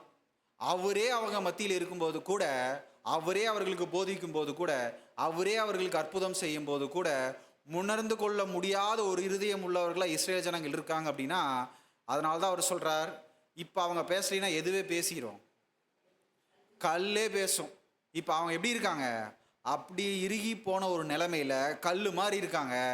இயேசு கிறிஸ்து வந்து போதிச்சு கூட என்ன பண்ண முடியல, உணர்த்த முடியல, உணரல. அதனால தான் அவர் என்ன சொல்கிறார் அப்படின்னா, பரிசேயர் அவங்களை தடை செய்யும் போது என்ன சொல்கிறாரு?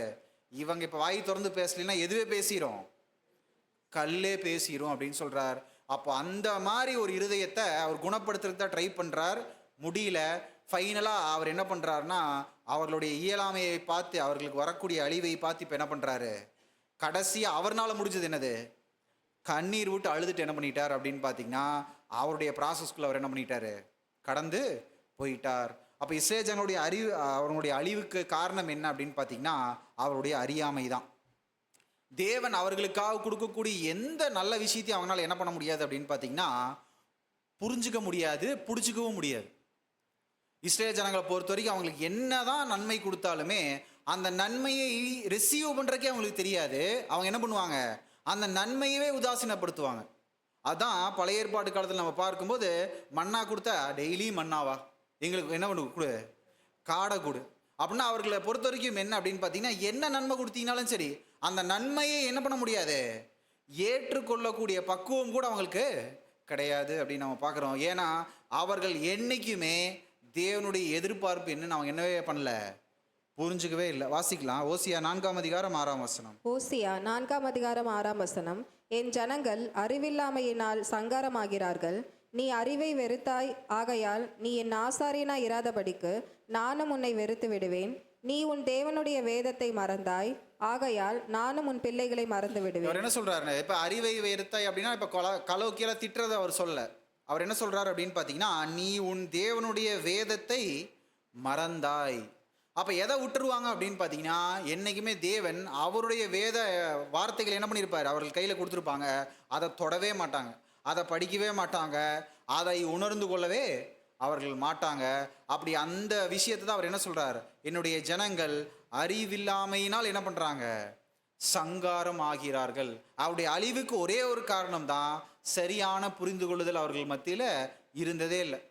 ஒருத்தவங்க அவ்வளோ நன்மையை கொட்டினாலுமே இவர்களால் அந்த நன்மையை அங்கீகரித்து அதற்காக சந்தோஷப்படக்கூடிய மைண்டே அவங்கள்ட்ட என்றைக்குமே என்ன கிடையாது, கிடையவே கிடையாது. இந்த உலகத்திலே அவ்வளோ நன்மைகள் பெற்ற ஜனங்கள் யார் தான், இஸ்ரேல் ஜனங்கள் தான். அவ்வளோ நன்மைகள் பெற்றவங்க எந்த நன்மையுமே அவர்களால் என்ன பண்ண முடியலன்னா, நம்ம ஸ்டைலில் சொல்லணும்னா அனுபவிக்க முடியாத ஜனங்கள் தான் யார், இஸ்ரேல் ஜனங்கள் தான். இப்போ நம்ம மத்தியில் இயேசு கிறிஸ்து இருந்தால் எப்படி இருக்கும் அப்படின்னு நம்ம நினச்சி பார்த்தா எப்படி இருந்திருக்கும், பயங்கர பிளெஸ்ஸிங்காக இருக்கும், எப்படி இருந்திருக்கும் அப்படின்னு நம்ம நினைப்போம். ஆனால் அவர் கூடவே இருந்திருக்காரு, அவங்களால என்ன பண்ண முடியல, அதை ரியலைஸ் பண்ணவே முடியல. அது இயேசு கிறிஸ்து அந்த காலப்பகுதியில் மாத்திரம் கிடையாது, பழைய ஏற்பாட்டில் நீங்கள் கவனித்து பார்த்தீங்கன்னா அவர்கள் கொடுத்த எந்த நன்மையும் அவர்களால் என்ன பண்ண முடியாதுன்னா, அந்த நன்மையை அப்ரிஷியேட் பண்ணவே அவங்களுக்கு தெரியாது. அதனால தான் அவர் என்ன பண்ணுறாருனா, இந்த இயலாமையை பார்த்து அவர் என்ன பண்ணுறாரு, அழுகிறார் அப்படின்னு நம்ம பார்க்குறோம். நீதிமொழிகள் 1ஆம் அதிகாரம் 29 முதல் 31 வசனங்கள். நீதிமொழிகள் 1ஆம் அதிகாரம் 29ஆம் வசனம் முதல். அவர்கள் அறிவை வெறுத்தார்கள், கர்த்தருக்கு பயப்படுதலை தெரிந்து கொள்ளாமல் போனார்கள். என் ஆலோசனையை அவர்கள் விரும்பவில்லை, என் கடிந்து கொள்ளுதலை எல்லாம் அசட்டை பண்ணினார்கள். ஆகையால் அவர்கள் தங்கள் வழியின் பலனை புசிப்பார்கள், தங்கள் யோசனைகளினால் திருப்தி அடைவார்கள். இப்போ என்ன சொல்றாருன்னா, அவர்கள் அறிவை வெறுத்தார்கள், கர்த்தருக்கு பயப்படுதலை தெரிந்து கொள்ளாமல் போனார்கள். ஸோ என்னைக்கு வேதத்தை விட்டு வெளியே போகிறோமோ நமக்குள்ளேருந்து என்ன வெளியே போயிடும், கர்த்தருக்கு பயப்படக்கூடிய பயம் நம்ம மத்தியிலேருந்து வெளியே போயிடும். என் ஆலோசனையை அவர்கள் விரும்பவில்லை, அதுக்கப்புறம் தேவன் அட்வைஸ் கொடுத்தாலும் காதுக்குள்ளே போகாது. என் கடிந்து கொள்ளுதலை எல்லாம் அசட்டை பண்ணினார்கள். அதனால் கடிந்து கொள்ளுதலை அசட்டை பண்ணுறது, இப்போ கடிந்து கொள்றதுனா திட்டுறது. இப்போ கடிஞ்சிக்கிறது எப்படி கூட அடைக்கலாம் அப்படின்னா, ஒரு சின்ன அடி, மட்டாய் தண்டிக்கிறதுன்னு சொல்லுவோம் இல்லைங்களா, ஒரு அடி, வலிக்காம அடி. அதையும் அவங்க என்ன பண்ணுவாங்களாம், இப்போ திருந்ததுக்காக நம்மளை ஒரு அடி அடித்தாங்க அப்படின்னா அதையும் என்ன பண்ணுவாங்க, அதையும் அசட்டை பண்ணுவாங்க. அதே மாதிரி ஆகையால் அவர்கள் தங்கள் வழியின் பலனை புசிப்பார்கள், தங்கள் யோசனைகளில் திருப்தி அடைவார்கள். அப்படின்னா அவர் எல்லாம் நன்மையாக கொடுப்பாரு, அது எல்லாத்தையும் தள்ளிடுவாங்க, அவருடைய வேதத்தை தள்ளிடுவாங்க, அவருக்கு பயப்பட மாட்டாங்க, அவர் கடிஞ்சு கொண்டாலும் அதை கண்டுக்க மாட்டாங்க. என்னது தான் அவங்களுடைய திருப்தி அப்படின்னு பார்த்தீங்கன்னா, அவங்க தங்கள் யோசனைகளில் திருப்தி அடைவார்கள். அப்போ அவங்களுடைய எண்ணங்களுக்கு அவங்க என்ன பண்ணுவாங்க அப்படின்னு பார்த்தீங்கன்னா, திருப்தி அளிக்கும் வகையில் நடந்துக்குவாங்க. அதனை எண்ணங்களுக்கு திருப்தி அளிக்கும் வகையில் நடந்துக்கிறது, இஷ்டம் போல வாழ்கிறது. அவங்களுக்கு என்ன வேணுமோ, அவங்களுக்கு என்ன அவங்களுடைய எண்ணங்கள் சொல்லுதோ அந்த எண்ணங்களுக்கு திருப்தி அளிக்கும் வகையில் அவருடைய வாழ்க்கை எப்படி இருக்கும், இருக்கும். அந்த வாழ்க்கை என்ன ஆகாது அப்படின்னு பார்த்தீங்கன்னா தேவனுக்கு உகந்த வாழ்க்கையாக இருக்காது. ஸோ அப்போ இஸ்ரேல் ஜனங்கள்கிட்ட அவர் சொன்ன விஷயம் என்ன அப்படின்னு பார்த்தீங்கன்னா, என்னதான் நன்மை உங்கள் மத்தியில் நான் சொன்னாலும் என்ன பண்ண முடியல, உங்களால் உணர்ந்து கொள்ள முடியல. உங்களுக்குள்ள இருக்கக்கூடிய குறைபாடை உங்களால் என்ன பண்ணவே முடியல, புரிஞ்சுக்கவே முடியல. இப்போ ஆண்டவராகிய இயேசு கிறிஸ்துவனுடைய 2ஆம் வருகையினுடைய காலப்பகுதியில் இப்போ நம்ம இருக்கோம். இப்போ அவர்கள் மத்தியில் மாமிசத்தில் இருந்தால் இப்போ நம்ம மத்தியில் எப்படி இருக்கார், ஆவியில் இருக்கார். இப்போ ஒருவேளை இயேசு கிறிஸ்துனுடைய 2ஆம் வருகையில் வந்துட்டாருன்னு சொல்லி நம்ம வசனத்தில் வாசித்து நம்ம பிலீவ் பண்ணுறோம் அப்படின்னா, கிட்டத்தட்ட இப்போ நம்மளும் யார் மாதிரி தான் அப்படின்னு பார்த்தீங்கன்னா, அங்கேருந்து இஸ்ரேல் ஜனங்கள் மாதிரி தான். இப்போ நம்ம கூடவே யார் ட்ராவல் பண்ணுறா, இயேசு கிறிஸ்து ட்ராவல் பண்ணுறார். இப்போ அவர் ட்ராவல் பண்ணிட்டு இருக்கக்கூடிய ஒரு காலப்பகுதி, அவருடைய 2ஆம் வருகையினுடைய காலப்பகுதியில் இப்போ நம்ம இருக்கோம் அப்படின்னு பார்த்தீங்கன்னா, இதுவும் ஒரு ப்ரிவிலேஜ் தான். எப்படி அங்கே இஸ்ரேல் ஜனங்கள் மத்தியில் அவர் கூடவே இருந்து அவர்களுக்கு சொல்லி கொடுத்தாரோ, அதே போல் மற்ற சபையினுடைய காலப்பகுதியில் 6 சபையினுடைய காலப்பகுதியில் இல்லாத ஒரு விஷயம் 7ஆம் சபைக்கு என்ன அப்படின்னு பார்த்தீங்கன்னா, அவர் கூடவே இருந்து அவர் என்ன பண்ணுறார், நமக்கு சத்தியங்களை கற்றுக் கொடுக்குறார். ஒருவேளை அந்த சத்தியங்கள் நம்மளை கேட்டு நம்முடைய வாழ்க்கையில் ஒருவேளை அது கிரியை செய்யாமல் இருக்குது அப்படின்னா, நம்மளும் டிட்டோ யார் மாதிரி தான், இஸ்ரேல் ஜனங்கள் மாதிரி தான். இப்போ அவங்களுக்கு என்ன இருந்துச்சு, இயேசு கிறிஸ்துவே கூட இருந்து அற்புத அடையாளங்கள் செஞ்சு அவர் தேவனை பற்றி போதிச்சு அவர்கள் கூடவே சாப்பிட்டு அவர்கள் கூடவே நடந்து அவர்கள் கூடவே பழகி எல்லாமே பண்ணி பார்த்தாரு. அப்பயும் என்ன பண்ண முடியல, அவர் தேவனுக்கு பிரியமாக இவர்களை மாற்றவே முடியவே இல்லை அப்படின்னு நம்ம பார்க்குறோம். இப்போ ஒருவேளை இப்போ இவ்வளோ சத்தியங்கள் அவர்கள் கடைசி காலத்தில் நம்ம இருக்கோம், கிறிஸ்துனுடைய 2ஆம் வருகையினுடைய காலப்பகுதியில் நம்ம இருக்கோம்னு தெரிஞ்சு கூட அவர் கொடுக்கக்கூடிய சத்தியங்கள் நம்மளுடைய இருதயத்துக்குள்ளே போய் நம்ம குணப்படலை அப்படின்னா, நம்மளை பார்த்து அவர் கோவப்பட மாட்டார், என்ன பண்ணுவார், அழுவார். ஏன் அப்படின்னு பார்த்தீங்கன்னா, இதனுடைய விளைவு என்னவாக இருக்கும் அப்படின்னு பார்த்தீங்கன்னா அழிவு தான். இப்போ இஸ்ரேல் ஜனங்களுக்கு மாதிரி தான் அவர் அந்த தேசத்தை புறஜாதியாருக்கு ஒப்பு கொடுக்கறதுக்கு முன்னாடி ஃபைனல் அட்டம்ப்ட் என்ன அப்படின்னு பார்த்தீங்கன்னா, தன்னுடைய குமாரனையே அனுப்பிச்சு அவர் ட்ரை பண்ணுறார். அதுலேயும் முடியாத போதான் என்ன பண்ணுறார் அப்படின்னு பார்த்தீங்கன்னா, அதுக்கப்புறம் கிட்டத்தட்ட 2000 வருஷம் என்ன பண்ணுறார் அப்படின்னு பார்த்தீங்கன்னா புறஜாதியார் கையில் அவர் ஒப்பு கொடுக்குறார். இப்போ அதே போல் தான் இப்போ இந்த மெமோரியல் டைமில் கூட நம்ம என்ன பண்ணுவோம் அப்படின்னு பார்த்தீங்கன்னா, நம்ம கடந்த காலங்களை யோசித்து பார்ப்போம். அதில் நம்ம யோசித்து பார்க்கும்போது இப்போ கடந்த வருடங்களில் கூட கடந்த வருடம் அப்படின்னு சொல்லி நம்ம எடுத்துக்கிட்டோம்னா, அநேக நேரங்கள் நம்ம என்ன பண்ணியிருப்போம் அப்படின்னு பார்த்தீங்கன்னா, அவர் கொடுத்த நன்மையை சரியாக ரிசீவ் பண்ணியிருக்கோமா? ஏன் அப்படின்னு பார்த்தீங்கன்னா, அநேக நேரங்களில் நம்மக்கிட்ட இல்லாத விஷயத்தை பற்றி தான் அதிகமாக நம்ம என்ன பண்ணுவோம், யோசிப்போம், வருத்தப்படுவோம், அதுக்காக பிரயாசப்படுவோம். ஆனால் அநேக விஷயங்கள் தேவன் என்ன பண்ணியிருப்பார், நமக்கு நன்மையை கொடுத்துருப்பார். ஆனால் அந்த நன்மை என்ன பண்ணிடுவோம் அப்படின்னு பார்த்தீங்கன்னா, நம்மளுடைய விருப்பத்திற்கான விஷயங்கள் நடக்காத போது அந்த நன்மையை என்ன பண்ண மாட்டோம், அங்கீகரித்து அதற்காக சந்தோஷப்படாமல் எது இல்லையோ, எது தேவனுக்கு விரோதமான காரியங்களை, இப்போ உதாரணத்துக்கு உலக பிரகாரமான ஒரு ஆசை, ஒரு தேடுதல், ஒரு விருப்பம் நம்ம மத்தியில் இருந்து தேவன் அவருடைய ஆவிக்குரிய நன்மைகள் நமக்கு நிறையா கொடுத்துருந்தாலுமே நம்முடைய வாழ்க்கை எப்படி இருக்காது அப்படின்னு பார்த்தீங்கன்னா, நம்மளுடைய எண்ணங்கள் நமக்கு திருப்தியே தராது. ஏன்னா நம்ம என்ன நினச்சிட்டு இருப்போம், உலக பிரகாரமான விஷயங்களில் நம்ம ஆசைப்படக்கூடிய விஷயங்கள் நம்மளுடைய வாழ்க்கையில் நடந்திருக்காது. அதனால் தேவன் கொடுத்துருக்கக்கூடிய நன்மைகள் கூட நம்மளால் என்ன பண்ண முடியாது, அங்கீகரிக்க முடியாமல் என்ன பண்ணிக்கிட்டே இருந்திருப்போம் அப்படின்னு பார்த்தீங்கன்னா, ஒரு உணர்வில்லாத நிலைமைகளில் ஏதாவது கடந்து போயிருக்கோமான்றது நம்ம என்ன பண்ணலாம், சிந்திச்சு பார்க்கலாம். ஸோ அப்போ கடந்த வருடம் கொடுத்ததே நமக்கு மிகப்பெரிய நன்மை தான். அதே சமயத்தில் அநேக சத்தியங்கள், அநேக அவருடைய வழி நடத்துதல்கள், அவருடைய ஊழியங்கள், எவ்வளோ வாய்ப்பை தேவன் என்ன பண்ணியிருப்பார், நமக்கு கொடுத்துருப்பார். எவ்வளோ தூரம் அதை சரியாக நம்ம பிரயோஜனப்படுத்தியிருக்கோம், அதை பயன்படுத்தியிருக்கோம் அப்படிங்கிறத நம்ம சிந்திக்கணும். ஸோ ஒருவேளை அப்படிப்பட்டவர் இப்போ 2ஆம் வருகையில் இயேசு கிறிஸ்து மாதிரி நம்ம கூட இருந்து ஒருத்தர் சொல்கிறதுக்கு இப்போ நமக்கு சான்ஸ் இருக்குது அப்படின்னா, இப்போ நம்ம கேட்கலினா வேறு யார் சொன்னாலும் என்ன பண்ண மாட்டோம், நம்ம கேட்க மாட்டோம், குணப்பட மாட்டோம். ஒருவேளை இவ்வளோ சத்தியங்கள் கேட்டு நம்மளுடைய வாழ்க்கையில், நம்மளுடைய நடக்கையில், நம்மளுடைய பேச்சுக்களில், நம்மளுடைய சிந்தனைகளில் மாற்றமே தென்படலை.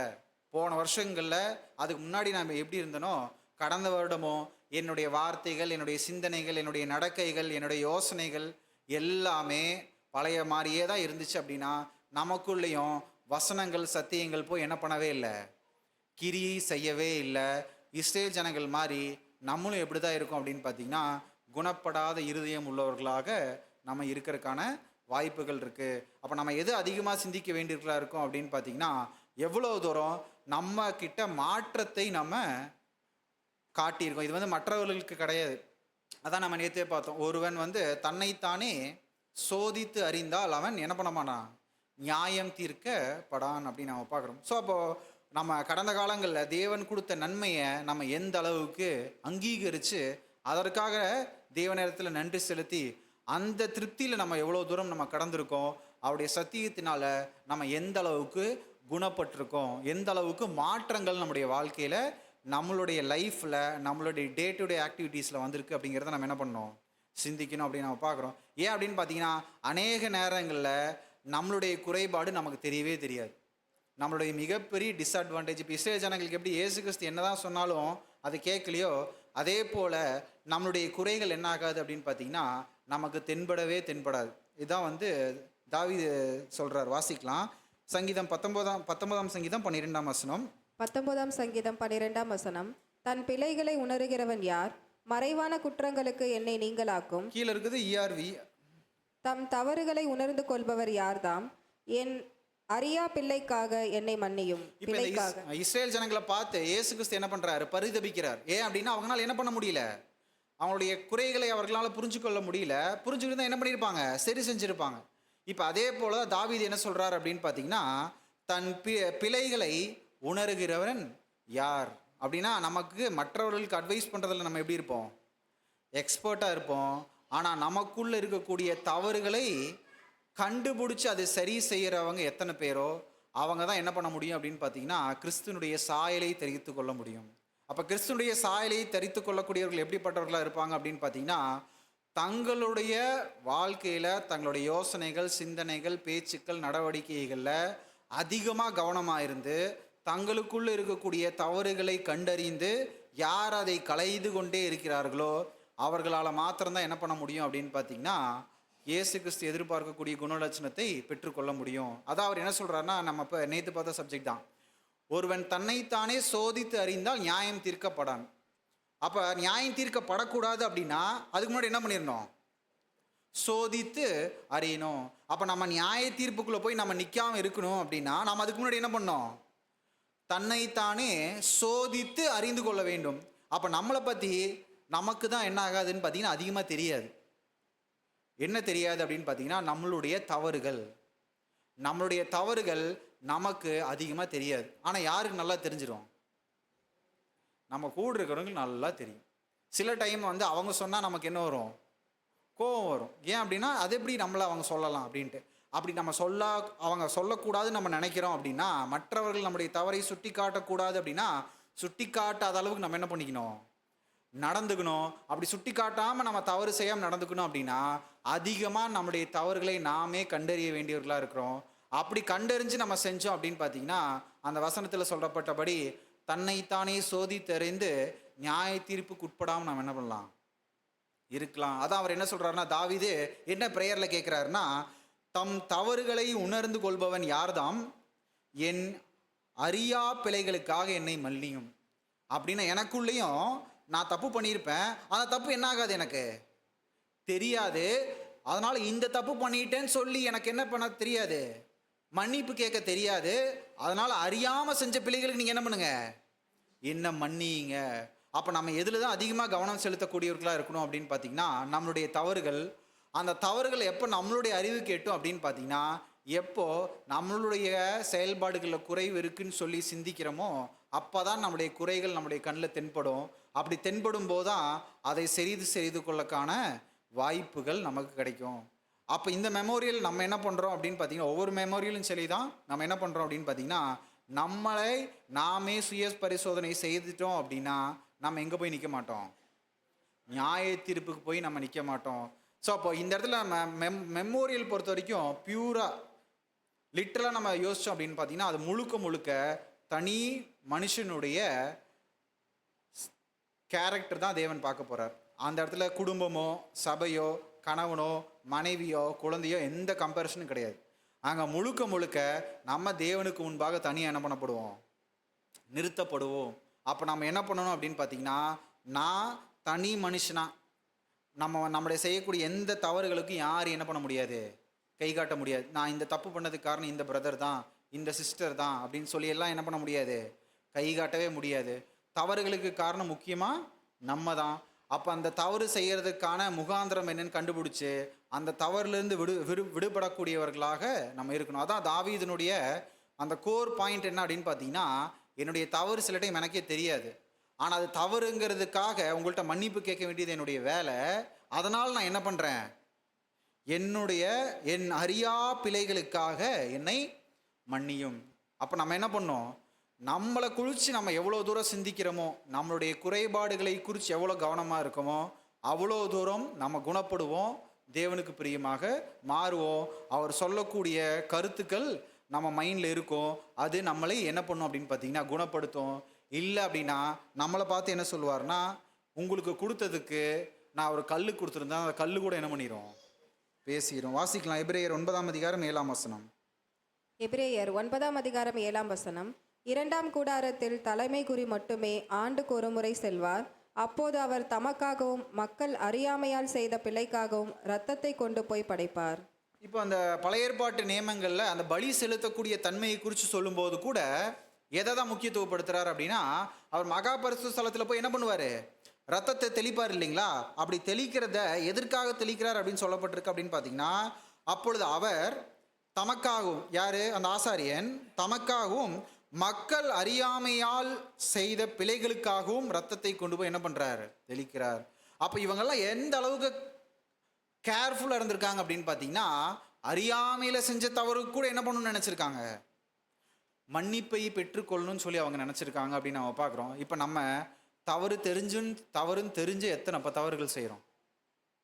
அவங்க எவ்வளோ கேர்ஃபுல்லாக இருந்திருக்காங்க. தெரியாமல் ஒரு வேளை விட்டா கூட அதுக்கு மன்னிப்பு கேட்கணும்னு இருந்த மனநிலைமை என்ன, நம்மளுடைய மனநிலைமை தெரிஞ்சே அநேக நேரங்கள் என்ன பண்ணுவோம், தவறுகள் நம்ம செய்வோம். எவ்வளோ ஆபத்தான ஒரு விஷயம் அப்படிங்கிறத யோசிச்சு பாருங்க. இதே தான் அப்போஸ்தலனாகிய பவுலும் சொல்கிறார். வாசிக்கலாம் 1 கொரிந்தியர் 4:4-5. 1 கொரிந்தியர் 4:4 முதல், என்னிடத்தில் நான் யாதொரு குற்றத்தையும் அறியேன், ஆகிலும் அதனாலே நான் நீதிமானாகிறதில்லை. என்னை நியாயம் விசாரிக்கிறவர் கர்த்தரே. ஆனதால் கர்த்தர் வருமளவும் நீங்கள் காலத்துக்கு முன்னே யாதொன்றை குறித்தும் தீர்ப்பு சொல்லாதிருங்கள். இருளில் மறைந்திருக்கிறவைகளை அவர் வெளியரங்கமாக்கி இருதயங்களின் யோசனைகளையும் வெளிப்படுத்துவார். அப்பொழுது அவனவனுக்குரிய புகழ்ச்சி தேவனால் உண்டாகும். அப்போஸ்தலனாகிய பவுல் அவரை பற்றி என்ன நினச்சிக்கிறாராம், என்னிடத்தில் நான் யாதொரு குற்றத்தையும் அறியேன் அப்படின்னா அவரை பொறுத்த வரைக்கும் என்ன, என்கிட்ட குறையே இல்லை, இருந்தாலும் அப்படின்னு அடுத்து சொல்றார், ஆகிலும் அதனால் நான் நீதிமான் ஆகிறதில்லை, என்னை நியாயம் விசாரிக்கிறவர் கர்த்தர். எங்கிட்ட கண்டுபிடிக்க முடியல, அதனால நான் நீதிமான்லாம் கிடையாது. யாரு தான் கண்டுபிடிக்கணும், தேவன் தான் கண்டுபிடிக்கணும்னு சொல்லிட்டு ஆனதால் கர்த்தர் வருவலும் நீங்கள் காலத்திற்கு முன்பே யாதை குறித்தும் தீர்ப்பு சொல்லாதிருங்கள். இருளில் மறைந்திருக்கிறவைகளை அவர் வெளியரங்கமாகி இருதயங்களின் யோசனைகளை அவர் வெளிப்படுத்துகிறார். அப்போ நம்ம தேவன்கிட்ட என்ன ப்ரேயர் பண்ணுறோம் அப்படின்னு பார்த்தீங்கன்னா, என்னுடைய அறியாத பாவங்களை எனக்கு நீங்கள் என்ன பண்ணுங்க, சுட்டி காட்டுங்க. அந்த பாவங்கள்லேருந்து நான் என்ன பண்ணணும், விடுபடணும்னு சொல்கிறது தான் நம்மளுடைய நோக்கமாக இருக்கணும். கடைசியாக இந்த வசனம் வாசிச்சு முடிக்கலாம். யோபு 6:24. யோபு 6:24. எனக்கு உபதேசம் பண்ணுங்கள், நான் மௌனமாக இருப்பேன். நான் எதிலே தவறினேனோ அதை எனக்கு தெரியப்படுத்துங்கள். நீங்கள் என்ன பண்ணுங்க, நீங்கள் எனக்கு உபதேசம் பண்ணுங்க, நான் கேட்குறேன். எனக்கு என்ன சொல்லி கொடுங்க, எதிலே தவறினேனோ அதை எனக்கு தெரியப்படுத்துங்கள். ஸோ நம்ம அவர்கிட்ட கேட்க வேண்டியது ஒன்றே ஒன்று தான். சில டைமில் பவுல் சொல்கிற மாதிரி என்கிட்ட ஒன்றுமே கண்டுபிடிக்க முடியல, அதுக்காக நான் நீதிமான்லாம் கிடையாது. நான் தேவன்கிட்ட என்ன ப்ரேயர் பண்ணுறேன் அப்படின்னா, அதிகப்படியாக என்னுடைய தவறுகளை எனக்கு என்ன பண்ணுங்க, சுட்டி காட்டுங்க, நான் தெரிஞ்சுக்கிறேன், அதுலேருந்து நான் என்ன பண்ணுறேன், மாறுறேன். என்னுடைய அறியா தவறுகளையும் நீங்கள் என்ன பண்ணுங்க, எனக்கு வெளிப்படுத்துங்க, என்னை மன்னிங்க, நான் குணப்படணும்னு சொல்லி அவரிடத்துல போய் நிற்கும்போது அவர் நம்மளை குணப்படுத்துகிறார். அவருடைய சத்தியங்கள் நம்மளை குணப்படுத்தும். பழைய ஏற்பாட்டிலையும் அந்த மாதிரி தான் தேவன் என்ன பண்ணியிருக்கார், பலிகளை அவர்களுக்கு கொடுத்தார் ஒழிய பாவம் செஞ்சுட்டு வந்து மன்னிப்பு கேட்கறதுக்கான விஷயத்தை அவர் அந்த இடத்துல செய்யலை. அறியாமல் செய்யக்கூடிய பாவங்களுக்கு தான் அந்த ரத்தம் என்ன பண்ணப்பட்டுச்சு, அந்த ஒப்புரவாதலினால அது சிந்தப்பட்டுச்சு, தெளிக்கப்பட்டுச்சு அப்படின்னு நம்ம பார்க்குறோம். ஸோ அப்போ நம்ம இங்கே வந்து தெரிஞ்சே பாவம் செஞ்சு அவர்கிட்ட மன்னிப்பு கேட்கறதுக்காக அவர் நம்மளை அழைக்கலை. அறியாத பாவங்களையும் அதை நம்ம கண்டுபிடிச்சி அதை களையறதுக்காக தான் தேவன் என்ன பண்ணியிருக்கார், நம்ம அதை அழைச்சிருக்கார். ஸோ அதை நம்ம சிந்திச்சு நம்மளை நாமளே ஆயத்தப்படுத்தி அவருடைய பந்தியில் பங்கு கொள்வதற்காக நம்மளை நாமே தயார் செய்வோம். தேவன் தாமே இந்த வார்த்தைகளை ஆசீர்வதிப்பாராக. ஆமென்.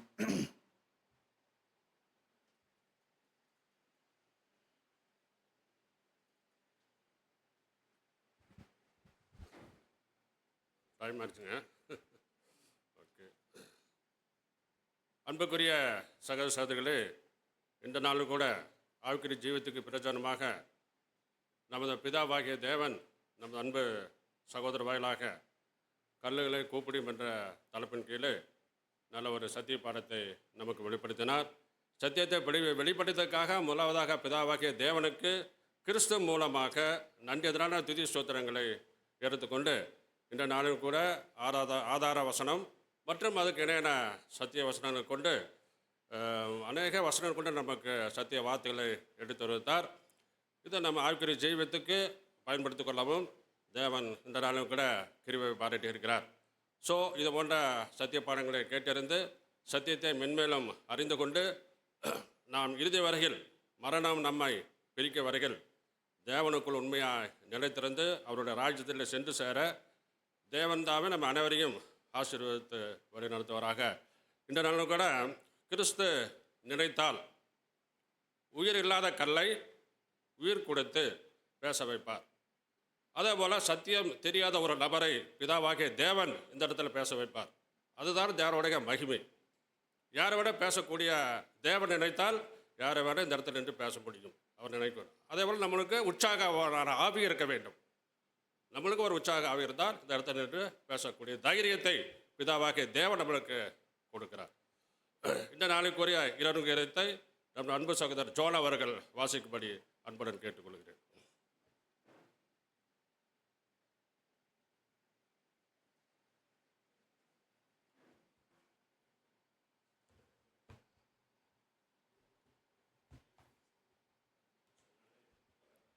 இன்றைய நாளுக்கான இறைவன் இணைய கீதங்கள் மார்ச் 26. பரிசுத்தாவி உங்களிடத்தில் வரும்போது நீங்கள் பலனடைந்து எருசலேம் எங்கும் யூதாவின் முழுவதும் சமாரியாவிலும் பூமி கடைசி பரியந்தமும் எனக்கு சாட்சிகளாக இருப்பீர்கள் என்றார். அப்போஸ்தலர் 1:8. கிறிஸ்துவ மதத்தின் ஆவி எதையும் ஆக்கிரமித்து திரட்டக்கூடியதாக இருக்கிறது. மெய்யான விசுவாசிக்கு இந்த சுவிசேஷம் ஒரு கொள்கையை, ஒரு கட்டுப்பாடை வைத்து மிக உன்னதமான உணர்வதை ஊக்குவிக்கிறது. இந்த சுவிசேஷம் அதிக உத்வேகம் தந்து ஒரு மெய்யான தீபமாக மாற்றி யாவரையும் பிரகாசிக்க செய்கிறது. இது அணையாத விளக்காக எரிந்து கொண்டே இருக்க வேண்டியது. அந்த உணர்வு குன்றிவிட்டால் அணைந்து ஒன்றுமில்லாமல் போய்விடும். எனவே ஊழியத்தை குறித்து சொல்கின்ற இடத்தில் நீங்கள் முத்திரையாக பெற்ற ஆவியை அணைத்து போடாதிருங்கள் என்று சொல்லப்பட்டிருக்கிறது. கேட்கக்கூடிய காதுள்ள எவனும் கேட்டு தன் இருதயத்தில் ஏற்றுக்கொண்டு மகிழக்கூடிய நற்செய்தியை நமக்கு கிருபையாக இப்பொழுதும் அளிக்கப்பட்டிருக்கிறது. நம்முடைய பணி கர்த்தருடைய ராஜ்ய ஆசாரிய கூட்டத்தை, அவருடைய சிறுமந்தையை, அவரால் தெரிந்து கொள்ளப்பட்ட அவருடைய ஆபரணங்களை வேட்டைக்காரர் இரையை தேடுவது போல் நாம் தேட வேண்டும். இவர்கள் சத்தியத்தில் பிரகாசம் அடைவார்கள் ஆய் சத்திய தெளிவுள்ளவர்களாய் ராஜ்யத்தில் தங்கள் மீட்பரோடே கூட உடன் சுதந்திரராய் இருப்பதற்கு தங்கள் அழைக்கப்பட்ட அழைப்பை தெரிந்து கொள்ளுதலையும் உறுதிப்படுத்திக் கொள்வார்கள் என்பது.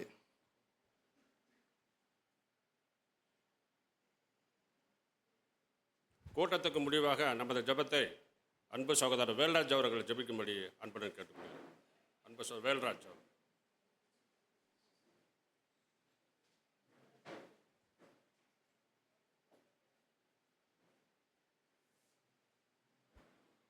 ஜெபம் செய்வோம். வானாதி வானங்களிலே வீற்றிருந்த மனுமக்களாகிய எங்களை கண்ணோக்கி பார்த்தும் சகலத்தையும் தமது சித்தத்திற்கு ஒப்பு கொடுத்து இதோ மனுமக்களாகிய இந்த பூமியை வாழக்கூடிய மனுமக்களை நீர் கண்ணோக்கி வளர்த்து கொண்டு வரக்கூடிய எங்கள் பரமபிதாவாகிய யெகோவா என்னும் பரிசுத்த நாமமுள்ள ஒன்றானமே தேவரீர் பிதாவே, கடந்து போன நாட்கள் முழுவதுமாக எங்களை அரவணைத்து பாதுகாத்து கொண்டு வந்து இன்றைய நாளிலும் கூட இந்த அருமையான மாலை வேளையிலே உம்முடைய சன்னிதானத்திலே எங்களை சகோதர சகோதரிகளாக கூட்டி கொண்டு வந்து எங்கள் கர்த்தராகிய கிறிஸ்து இயேசுனுடைய அந்த ஞாபகார்த்த காரியங்களை தியானிக்கும் பொருட்டு எங்களை அழைத்தமைக்காக உமக்கு கொடான கொடி நன்றிகளான ஸ்தோத்திரங்களையும் ஸ்துதிகளையும் எங்கள் கர்த்தராகிய கிறிஸ்து இயேசு மூலமாக தெரிவித்துக் கொள்கிறோம். பிதாவே தேவரீர் இருந்த நாளை மீண்டுமாக ஆசீர்வதித்தருளும். இப்பொழுதும் கூட நாங்கள் பார்த்த எங்களுடைய ஆண்டவருடைய அந்த தியான நாட்களையும் கூட அவருடைய அர்ப்பணிப்பையும் கூட நாங்கள் பார்க்கும்போது நாங்கள் எப்படிப்பட்ட பிள்ளைகளாக இருக்க வேண்டும் என்பதை இன்றைய நாளினுடைய பாடம் எங்களுக்கு கற்றுக் கொடுத்திருக்கின்றது. அதை நாங்கள் ஒரு காதில் கேட்டு மறு காதில் விட்டு விடாதபடிக்கு தேவரீர் எங்களுடைய இருதயம் என்னும் பலகையிலே நாங்கள் எழுதி வைத்துக்கொண்டு அதை மற்றவர்களுக்கும் பயன்பெறத்தக்கதாக அவர்களுக்கு எடுத்து கூறத்தக்கதான அந்த அறிவையும் ஞானத்தையும் நேரத்தையும் காலத்தையும் எங்களுக்கு கொடுத்து ஆசீர்வதிக்க வேண்டுமாயும் கெஞ்சுமரத்தில் மன்றாடுகின்றோம். இதாவே இதோ நாங்கள் பாவிகள், எங்களுடைய பாவங்கள் கடந்த ஒரு வருடம் முழுவதுமாக நடந்து கொண்டு வருகின்றது. அது எப்படிப்பட்ட பாவங்கள் என்று நாங்கள் அறிந்து அதை விடுத்து மீண்டுமாக இனியும் கூட இந்த 2-3 நாட்களிலே வரக்கூடிய எங்களுடைய ஆண்டவராகிய கிறிஸ்து இயேசுனுடைய அந்த ஞான தியானத்திலே அந்த பந்தியிலே நாங்கள் அமரும்போது எங்களை சுத்தமான பிள்ளைகளாகவும் மனம் திருந்தியவர்களாகவும் எந்த விதமான புளிப்பும் இல்லாதபடிக்கு நாங்கள் அதை அனுசரிக்க நீர் கிருபையளிக்க வேண்டுமாயும் கெஞ்சி உம்மிடத்தில் மன்றாடி கேட்டுக்கொள்கின்றோம். பிதாவே நீரே எங்களை வழிநடத்தி அருள வேண்டுமாய் கெஞ்சுகிறோம். எங்கள் ஆண்டவராகிய கிறிஸ்து இயேசுனுடைய அந்த பாடுகளையும் அந்த கஷ்டங்களையும் நாங்கள் நினைக்கும்போது நாங்களும் எங்களுடைய வழிகளிலே நாங்கள் ஓடக்கூடிய ஓட்டத்திலே எந்தவித தவறுதல்களும் இல்லாதபடிக்கு எந்தவித கோபதாபங்களும் இல்லாதபடிக்கு சகோதர சகோதரிகளாக நாங்கள் எங்களுடைய அன்பை ஒருவருக்கு ஒருவர் தெரிவித்து கொண்டு ஒருவர் பேரிலே ஒருவர் குறைவு உண்டானால் அதை நாங்கள் பெரிதாக எடுத்துக்கொள்ளாதபடிக்கு கர்த்தராகிய கிறிஸ்து எங்களை மன்னித்தது போல எங்களுடைய பாவங்களையும் மன்னித்து இதோ எங்களுடைய சகோதரர்கள் மத்தியிலே நாங்கள் ஜீவிக்க நீர் கிருபையளிக்க வேண்டுமாயும் கெஞ்சி மன்றாடுகின்றோம். பிதாவே தேவரீர் மிகவும் விசேஷித்த வண்ணமாக உலகப் பிரகாரமான யுத்தங்கள் இப்பொழுது நடந்து கொண்டிருக்கக்கூடிய அந்த காரியத்தை தேவரீர் கண்ணோக்கி பார்த்து கொண்டிருக்கின்றீர். அந்த யுத்தத்தினுடைய மத்தியிலே நாங்கள் எங்களுடைய அன்பின் சகோதர சகோதரர்களாக இருக்கக்கூடிய அவர்கள் இந்த உலகத்திலே எங்கெல்லாம் சிதறி கிடைக்கின்றார்கள். ஷார்ஜாவில் நடந்து கொண்டிருக்கக்கூடிய அந்த யுத்தத்தையும் கூட தேவரீர் உம்முடைய பாதப்படிக்கு வைக்கின்றோம். அவர்களுக்கும் எந்த விதமான அசம்பாவிதங்கள் நடந்து விடாதபடிக்கு எங்களுடைய சகோதர சகோதரர்களை நாங்கள் மீண்டுமாக ஜீவனோடு நாங்கள் பார்க்கும்படி அவர்களை எங்கள் மத்தியிலே கொண்டு வந்து சேர்க்க வேண்டுமாயும் கெஞ்சும் இடத்திலே மன்றாடி கேட்டுக்கொள்கின்றோம். பிதாவே இப்படிப்பட்ட யுத்தங்கள் முடியும் வரையிலும் இதோ உம்முடைய கிருபை எங்களோட கூடவும் எங்களுடைய சகோதரர்கள் கூடவும் இருப்பதாக. எனவே இந்த நேரத்தையும் காலத்தையும் உம்முடைய பாதப்படிக்கு நாங்கள் ஒப்புவிக்கின்றோம். உலகமெங்கிலும் இருக்கக்கூடிய உம்முடைய பரிசுத்தவான்களுக்காகவும் இந்த நேரத்தில் நாங்கள் ஜெபித்துக் கொள்கிறோம். பிதாவே எங்கெல்லாம் இருந்து உமக்கு ஸ்துதி ஸ்தோத்திரம் கணம் மகிமை ஏறெடுத்து கொண்டு இருக்கின்றார்களோ அங்கெல்லாம் உம்முடைய கிருபையானது இருந்தவர்களை ஆசீர்வதிக்க வேண்டுமாயும் கெஞ்சும் இடத்திலே மன்றாடி கேட்டுக்கொள்கின்றோம். சுகமற்றவர்களுக்கு சுகத்தையும் பலனற்றவர்களுக்கு பலத்தையும் தந்து ஆசீர்வதிக்க வேண்டுமாயும் கெஞ்சுகிறோம். பிதாவே இந்நேரம் வரையிலும் உம்முடைய கிருபையானது எங்கள் மத்தியிலே தங்கி இருந்ததை போல வரக்கூடிய நாட்களிலும் உம்முடைய அருமையான சத்தியங்களும் உம்முடைய அன்பான கிருபையும் எங்களோடு கூட தங்கியிருந்து எங்களை சகல சத்தியத்திலும் நீதியின் பாதையிலும் ஆண்டு வழிநடத்தல வேண்டுமாயும் இந்த சிறிய விண்ணப்பத்தை உம்முடைய ஒரே பேரான குமாரரும் எங்கள் கர்த்தரும் இரட்சகரும் மீட்பரும் ராஜாமாய் இருக்கக்கூடிய கர்த்தராக இயேசு கிறிஸ்துவின் நீ நாமத்திலே உமது பொற்பாதம் தொட்டு மன்றாடுகின்றோம் எங்கள் ஜீவனுள்ள நல்ல பிதாவே, ஆமென். எல்லா புத்திக்கும் மேலான தேவ சமாதானம் நம் இருதயங்களிலும் சிந்தனைகளிலும் கிறிஸ்து இயேசுவுக்குள் இன்றும் என்றும் சதா காலங்களிலும் விசேஷமாக நம்மோடும் உலகெங்கும் இருக்கின்ற அனைத்து பரிசுத்தவான்களோடும் நிலைத்திருப்பதாக. ஆமென்.